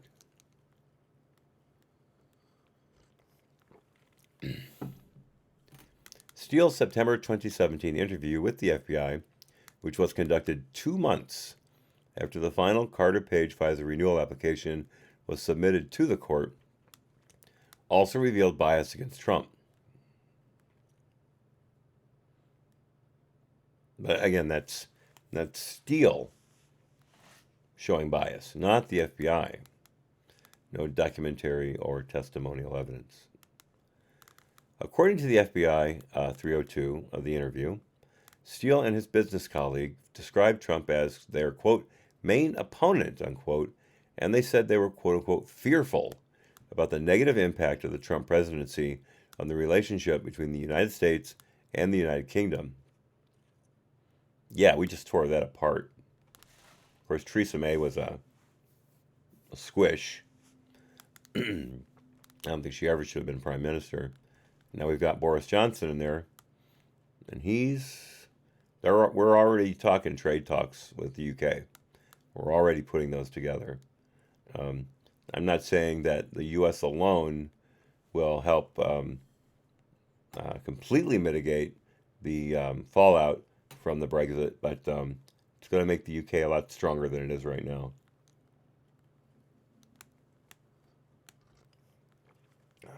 Won't be a panacea, but it'll help. Hey, Skullcram. Nice to see you. When did you sneak in? Didn't even see you come in.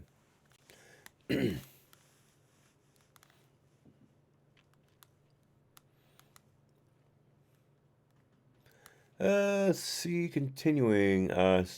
United States, United Kingdom.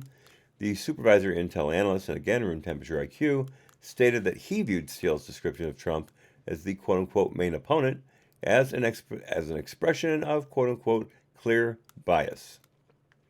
Steele told us that he did not begin his investigation with any bias against Trump, but based on the information he learned during the investigation, became very concerned about the consequences of a Trump presidency. Yeah, America is in such terrible shape right now.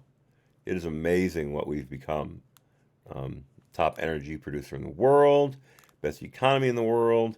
We just made China blink on the trade talks. USMCA finally bringing jobs back to America and out of Mexico out of Mexico at least. Let's see, record stock market, record consumer confidence, second highest Black Friday spending in history. I believe it was only eclipsed by last year's Black Friday spending. Record unemployment for the Black community, the Hispanic community, and the Asian American community. More women in the job force than ever before. Best unemployment record since 1969. 7 million new jobs created. 150 plus federal judges placed on the bench, including a number of circuit court judges. I just mentioned today that 2 of the judges being confirmed today are going to the SDNY. So that'll be nice. 2 excellent, well, 1 excellent Supreme Court pick and 1 75% Supreme Court pick. The jury's still out on Kavanaugh. We'll see. Let's see. Best relations with Israel in history. Strongest military we've had probably since Reagan. Gosh, it just goes on and on and on. We read all that in Trump's letter to Pelosi when we started off today. But as oh, hey, Jason Lord Surratt, man, everybody is here. Everybody's here. As Lord Surratt says, Orange Man bad. That, of course, mitigates everything I've just said, plus the other reduced regulations, energizing small business. Yeah, and all of that is mitigated by the fact that Orange Man bad, as Jason just said. So that is the lesson to take away today. That is the main thrust of American politics. Tax cuts, of course. Thank you, King James. Of course, those tax cuts were only for the rich. Remember, they only help the rich. Even though the American middle class now has an extra, $7,000 in their pocket from tax cuts plus wages increasing. The lower end of the wage earners have seen the highest percentage of growth during this period. The rich have a higher dollar gain, but that's not how you measure these metrics. You measure them by percentage. Business coming to the USA. And King James, I'm sorry about that in a sense. I know you guys really can't afford to lose those jobs. I know your unemployment right now is really, really tough.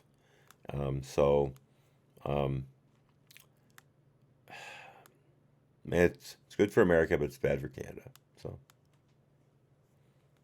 JF says this day in history, 1911, Prohibition. Well, you know what? I'm going to grab a beer.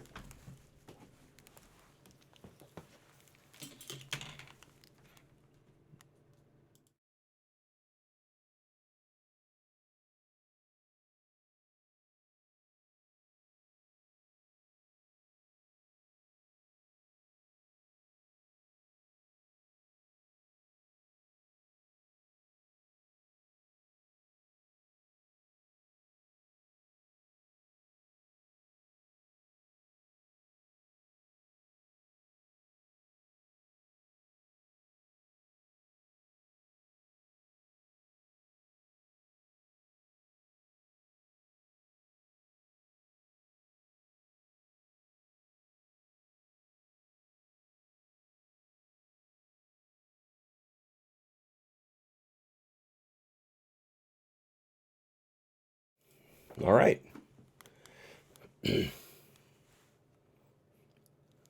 Up all night. Coffee stout. We'd say it's beer or maybe people. Laser blasting the ignorant with knowledge would be a good one, too. Who doesn't like laser blasting? We considered making world peace our singular mission. Turns out that's way harder than it sounds, but we digress. The point is, we figure as far as noble causes and good intentions go, beer is good. And who reaps the benefits of that goodness? People. And one more thing here. You can call it a milk stout, but once it gets aged on that freshly ground coffee, we like to think of it as a cream stout. Whether you're up early or up late, it's always time for Up All Night.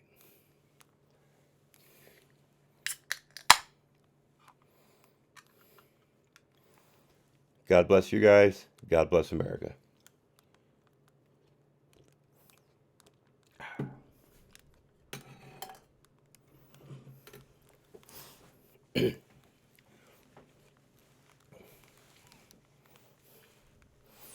As you can see, I am very, very susceptible to suggestion. Now,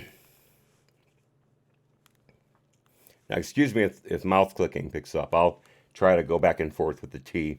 Obviously, the beer is not the greatest thing for a clean palate, but let's go. Let's see.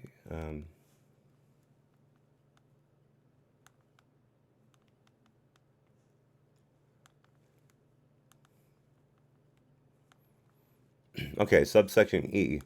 Crossfire Hurricane Team's assessment of potential Russian influence on the Steele election reporting.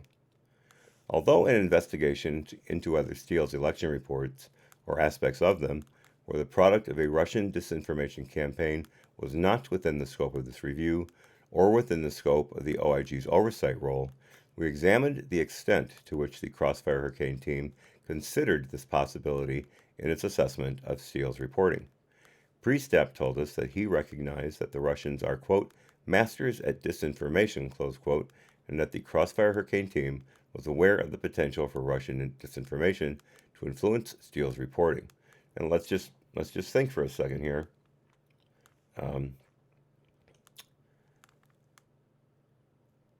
Gosh, where was I? Oh yeah, disinformation. The Democrats have been screaming since 2016 about sowing discord. That the Soviets are, again, that's how old I am. That the Russians were sowing disinformation and sowing discord into the American society. They're having a problem noticing that it's their activities, the Democrats' actions towards Republicans, towards Trump voters, and the media's actions towards same, and the president. That's what's sowing discord in this country. The Republicans are reacting. Trump is reacting. This is our country. And for them to say it's the Russians' fault completely shows how the lack of self-awareness in the democratic media machine truly is present.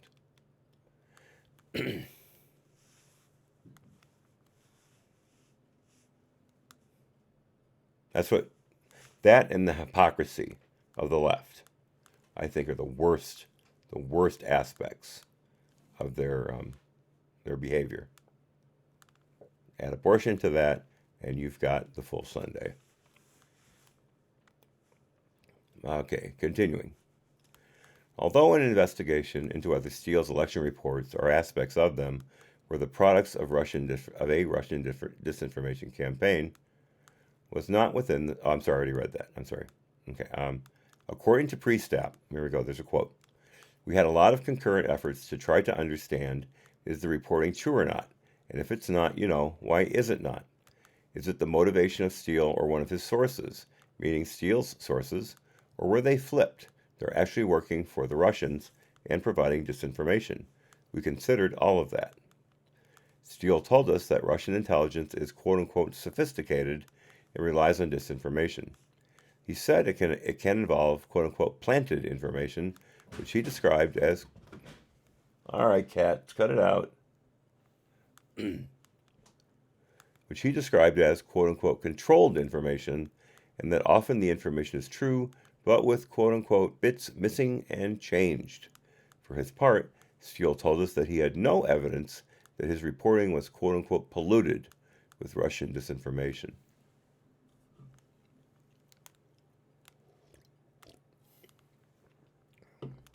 Public Craft Brewing Company, folks. Wonderful stuff. The Intel Section Chief told the OIG, continuing, that the FBI efforts to identify possible Russian disinformation in the Steele election reporting included trying to corroborate the reporting, learning as much as possible about Steele's subsources, and fully assessing Steele.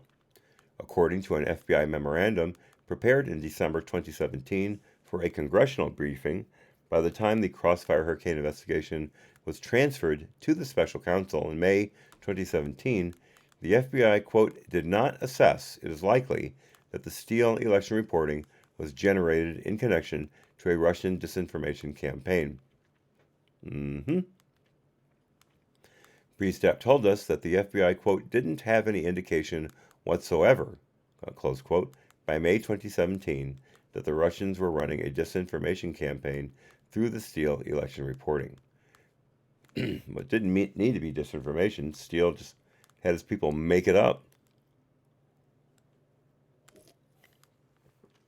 You know what, John? Actually, this is the first beer I've had at home in weeks. When I was first home from the hospital after the surgery, remember I was on Percocet for the surgical pain, and one evening I thought, without considering what I was taking, it was just stupid. I always think about that I should have a beer. I got about 2 sips into it, and I realized what a huge mistake I had made. And so I gave it to Picasso Nose and said, no more. But now that I'm off the Percocet and just taking these Tic Tacs, which I just ran out of, I wonder, is there any refills on this? I threw it away, but nope, no refills. Okay. But yeah, that Alcohol and Percocet. Stupid. Really, really stupid. Goes to show that we all have our moments of insanity. Or at least incredibly disassociated frontal lobe activity. Let's see. Priestap explained, however, that if the Russians, in fact, were attempting to funnel disinformation through Steele to the FBI using Russian oligarch 1, he did not understand the goal. Priestap told us what he has, quote, tried to explain to anybody who will listen is if that's the theory, that Russian oligarch 1 ran a disinformation campaign through Steele to the FBI, that I'm struggling with what the goal was. So, because obviously what Steele reported was not helpful, was not helpful? Was not helpful? Continuing with Priestap's quote, you could argue to then candidate Trump. And if you guys recall, nobody thought then candidate Trump was going to win the election. That was your huge mistake. Continuing, why the Russians and Russian oligarch 1 is supposed to be close, very close to the Kremlin, why the Russians would try to denigrate an opponent that the intel community later said they were in favor of, who didn't really have a chance at winning, I'm struggling with when you know the Russians, and this I know from my intelligence community work, they favored Trump. They're trying to denigrate Clinton, and they wanted to sow chaos. I don't know why you'd run a disinformation campaign to denigrate Trump on the side, because the Russians didn't really care that much about who won. Because remember, Hillary was incredibly compliant to them when she was Secretary of State. She rattled a saber a little bit during the campaign, saying that she would consider a Russian cyber attack an act of war. But Hillary goes where the money goes. And so if the Russians started contributing to the Clinton fund, then she'd back off. She'd back off sanctions. She wouldn't give any lethal aid to the Ukrainians, continuing with Obama's legacy. And the Russians would be fine. And the Russians knew that Trump was making overtures to Putin to try to make things better. But the backlash of that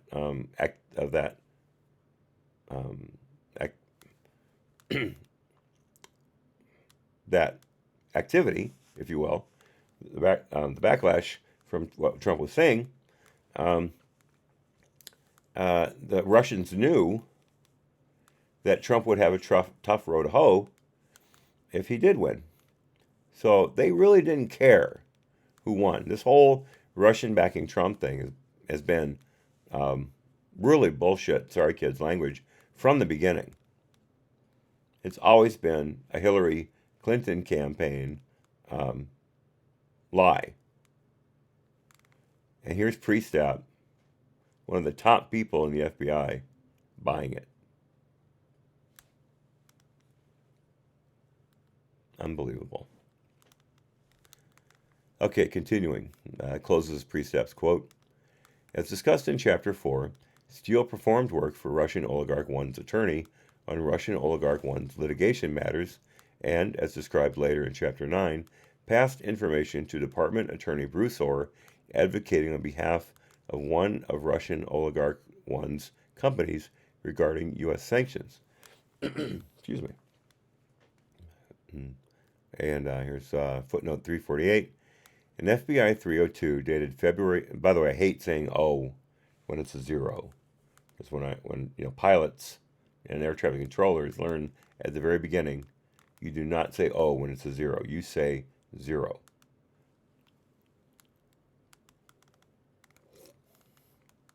Especially pilots too. So you gotta do that. David, okay, lie down. Listen. Cool, and be well. Be well. Again, thank you for all your contributions to the chat. Well received, and much appreciated.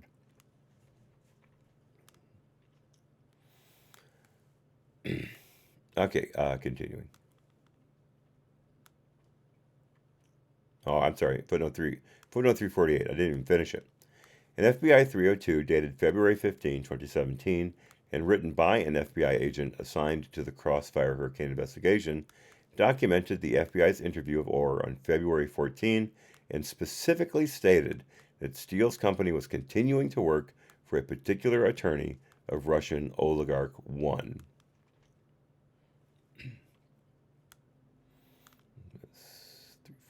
Okay, continuing. Priestap, the Intel section chief, and other members of Crossfire Hurricane told us that they were unaware of Steele's connection to Russian oligarch 1, who was the subject of a Crossfire Hurricane case, and that they would have wanted to know about them. Footnote 349. The supervisory Intel analyst and SSA-2 told us that they did not recall reviewing information in Steele's Delta file documenting Steele's frequent contacts with representatives for multiple Russian oligarchs in 2015. The supervisory Intel analyst explained that he did not recall doing a quote-unquote deep dive on Steele's past history as a source and relied in part on handling Agent 1 for information about Steele. The first access of Steele's Delta file by a Crossfire Hurricane team member, the supervisory Intel analyst, again we know who that is, occurred on November 18, 2016, after Steele had been closed as a CHS and a month after submission of the first page FISA application. As described in Chapter 5, the FISA application relied in part on Steele's reporting. In part? In Chapter 4, we noted that Steele's frequent contacts with Russian oligarchs in 2015 had raised concerns in the FBI Transnational Organized Crime Intelligence Unit. Joe Pienka told us that he was unaware of these concerns, but said he would have found this information useful and would have wanted to know about it while supervising the Crossfire Hurricane investigation. Handling Agent 1 expressed surprise that the Crossfire Hurricane team did not access Steele's Delta file earlier. He said that the team should have, quote, turned the file upside down, unquote, looking for information 2 months earlier, and that he assumed that some members of the team had thoroughly reviewed the file. Well, there's a dangerous assumption on your part. Continuing, Priestap, for example, told us, quote, I don't recall knowing that there was any connectivity between Steele and Russian oligarch 1. Amazing. Absolutely amazing.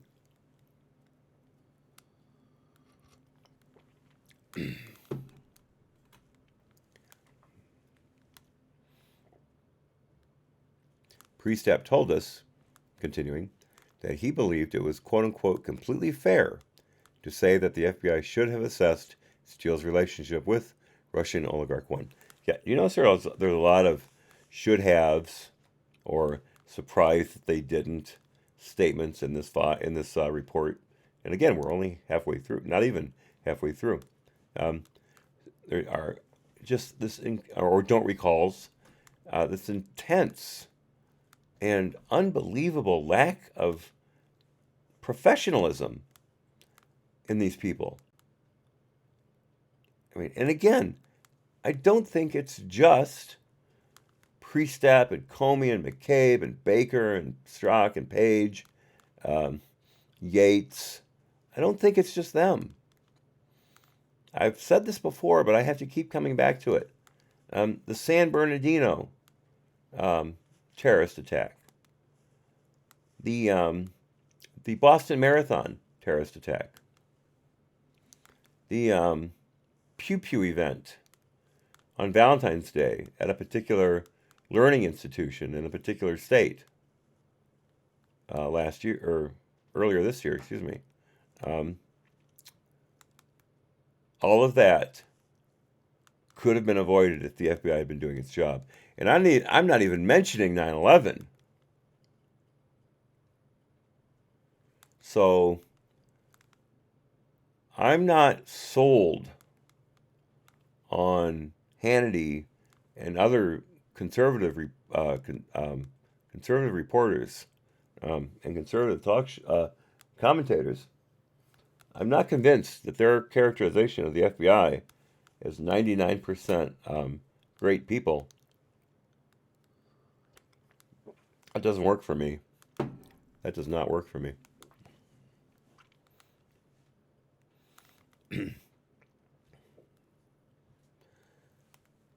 Okay, Dread Pirate Evans, NSD's Deputy Attorney General, who oversaw OI, stated that if OI had been aware of the information about Steele's connections to Russian oligarch 1, it would have been evaluated by OI.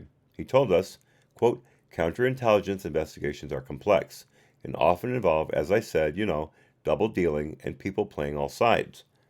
I think that the connection between Steele and Russian oligarch 1 would have been yet another thing we would have wanted to dive into. Footnote 350. In addition to the information in Steele's Delta file, documenting Steele's frequent contacts with representatives for multiple Russian oligarchs who identified reporting the redacted. Vague redaction. Continuing, Section 5. The FBI's efforts to assess Steele's election reporting in 2016 and 2017. The FBI's assessment of the Steele election reporting began in mid-September 2016 and concluded approximately 1 year later, roughly 3 months after the submission of Carter Page FISA Renewal Application Number 3 to the FISA Court. The FBI acquired the vast majority of its information about the Steele election reporting prior to the end of September 2017, when FISA surveillance of Carter Page expired. To evaluate Steele's election reporting, intelligence analysts on the Crossfire Hurricane team created the infamous, if I may, spreadsheet identifying each statement that appeared in the Steele election reports in order to have a record of what the FBI learned during its assessment regarding those statements. Footnote 351. As described in Chapter 4, the spreadsheet omitted certain highly classified information, and therefore its scope was partial. Continuing. The intelligence analysts also attempted to determine the true identities of the subsources responsible for each statement in Steele's election reporting, and made assessments of each subsource's likely access to the type of information described.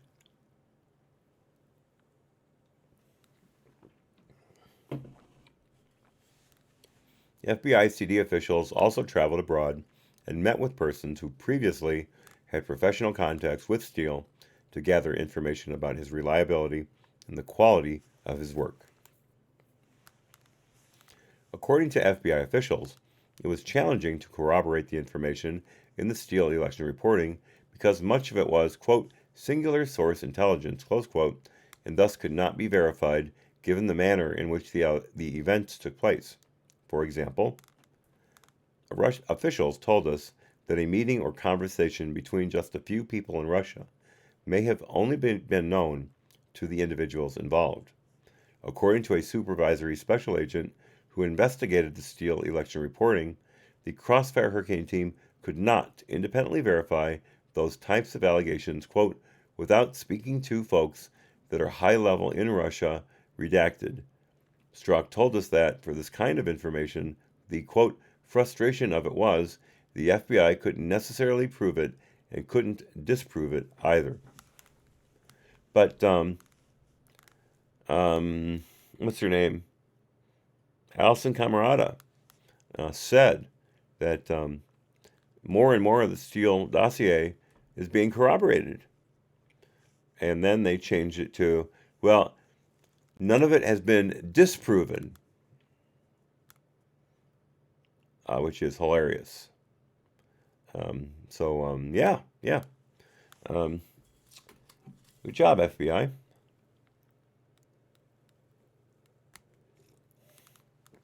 JF. On this day in 1969, the United States Air Force opened Project Blue Book. Very nice, very nice. And he's got the icon there for the little green man in the spaceship. But just in case not everyone knows, Project Blue Book was the Air Force's investigation of UFO reports by pilots. And there are a lot of UFO reports by pilots. In fact, my previous father-in-law was a navigator in the Air Force before he got his promotion and became an administrator on a base.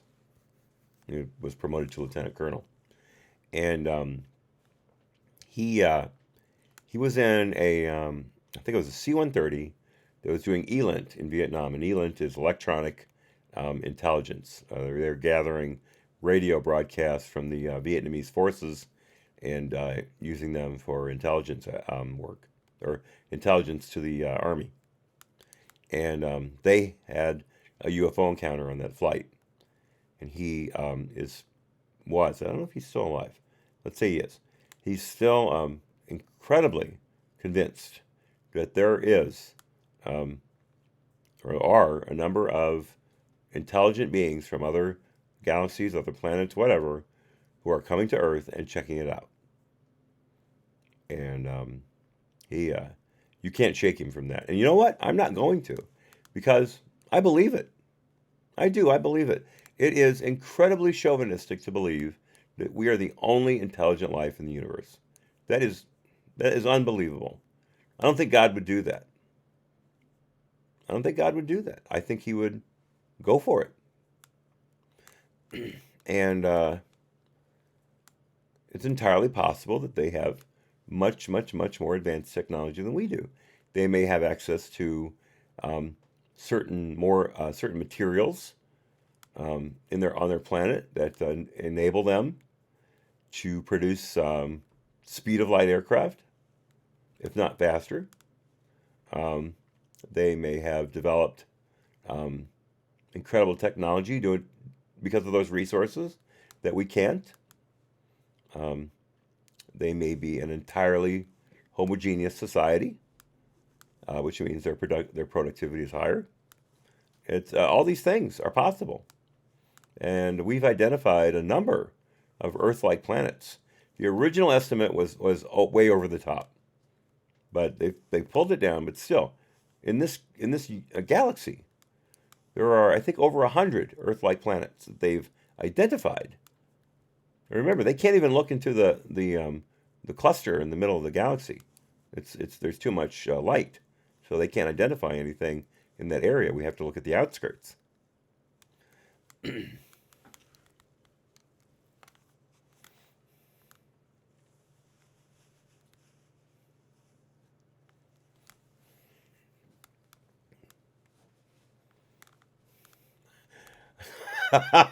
Uncle Bobby. Laura says there were 3 Project Blue books. I didn't know that. What?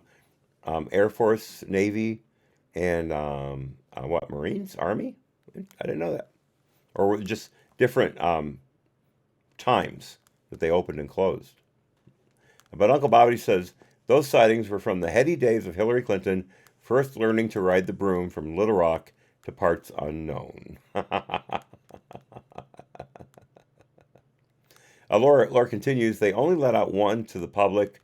They like to use the same name on projects to hide things. Very good. Very good. You guys are so full of the arcane and just a really good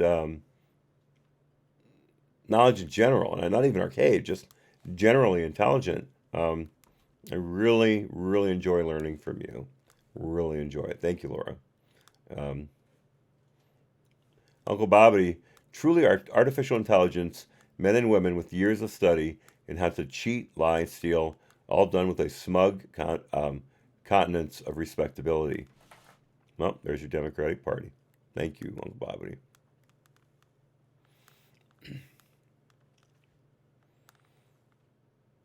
All right, that was footnote 351. We read that, right? Yes, okay. I believe we were here. The intelligence analysts also attempted to determine... Oh, no, I already read that. Okay. Continuing. Next paragraph.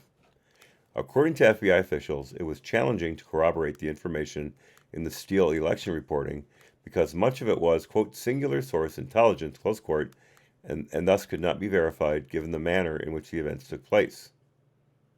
Oh, I already read that. Okay. Redacted.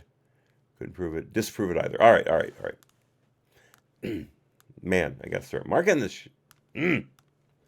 Despite the FBI efforts to corroborate and evaluate the Steele election reporting, we were told by the supervisory intel analyst that, as of September 2017, the FBI had corroborated limited information in the Steele election reporting, and much of that information was publicly available. But MSNBC told us that it was mainly corroborated. Every day, more and more.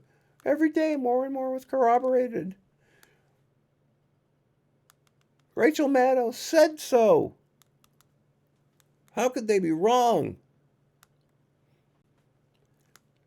Example, footnote 352.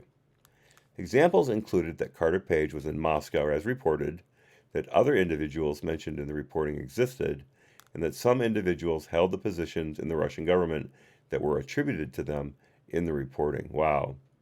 He was there. Those other people exist. Not that they met, but that they exist. And that some of them were holding the government offices that Steele said they were.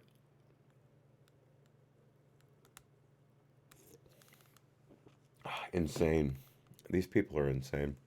You're right, Laura. We are not alone. Not alone. And you know what? I find that reassuring. I really do. I really do. I'm not worried about alien overlords. I'm not. And you know what? You know why?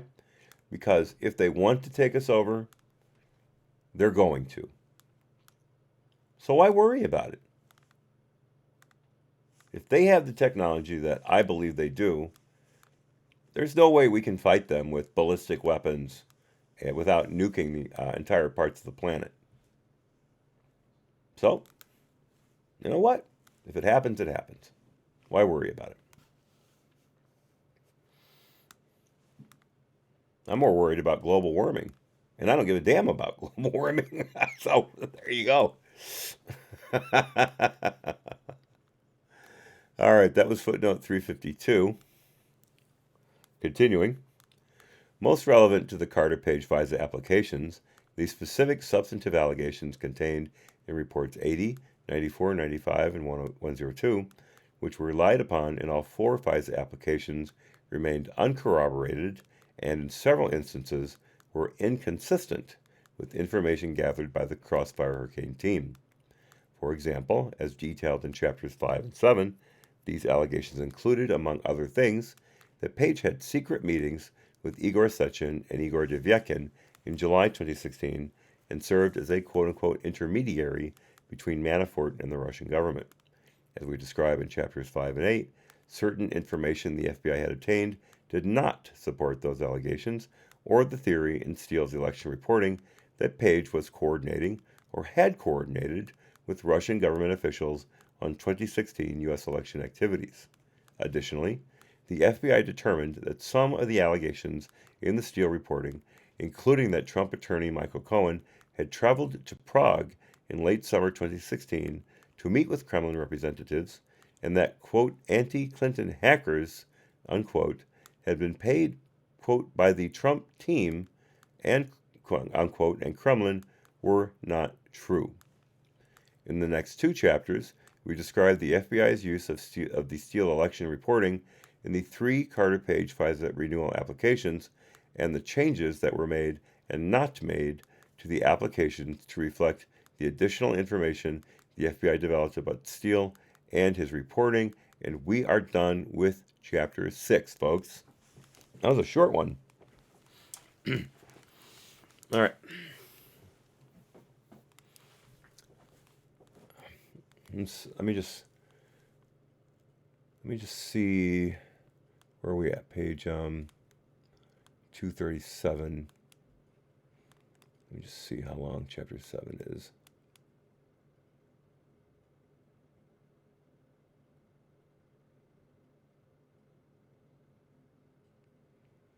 Oops, right there.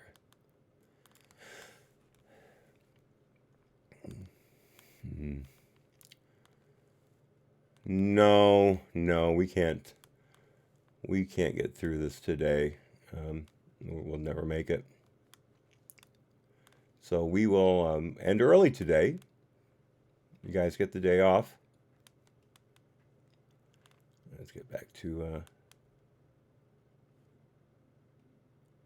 No, I passed it. It doesn't matter. Anyway, great job. I'll find it. Great job, everybody. You really, really brought the level of discourse up today. It was a terrific, terrific day. And I got to have a beer.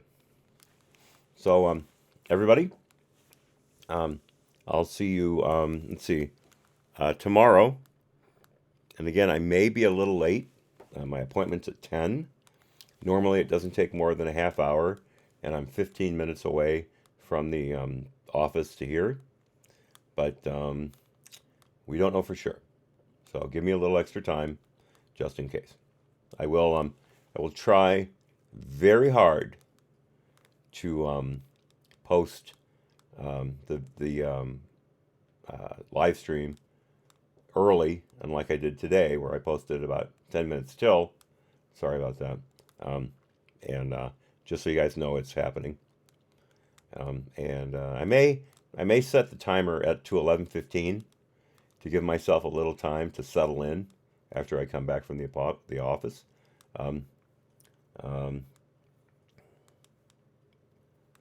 Oh gosh, I'll have to make tea. That takes about 20 minutes. So it may be closer to 11:30. I'm going to post it for 11:15, so you guys will be able to get into the chat. And then if it takes me a little longer, then please excuse me. But I'll be here. I will be here. And again, no stream on Friday. No stream next week, but we will be working Saturday and Sunday, starting at 10 a.m. Central, 11 a.m. real time. And then we'll have a great week off. So everyone be well. God bless. Happy trails. I'll see you tomorrow. Bye-bye.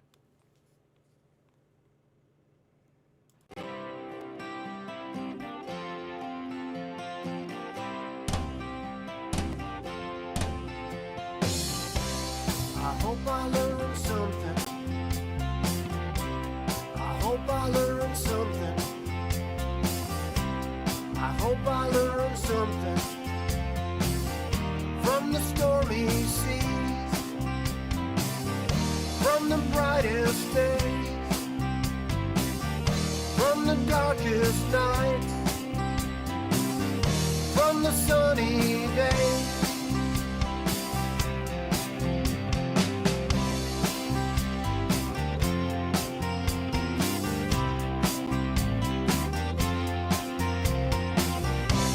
I hope you learned something. I hope you learned something. I hope you learned something from the stormy seas, from the brightest days, from the darkest nights, from the sunny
from the stormy seas,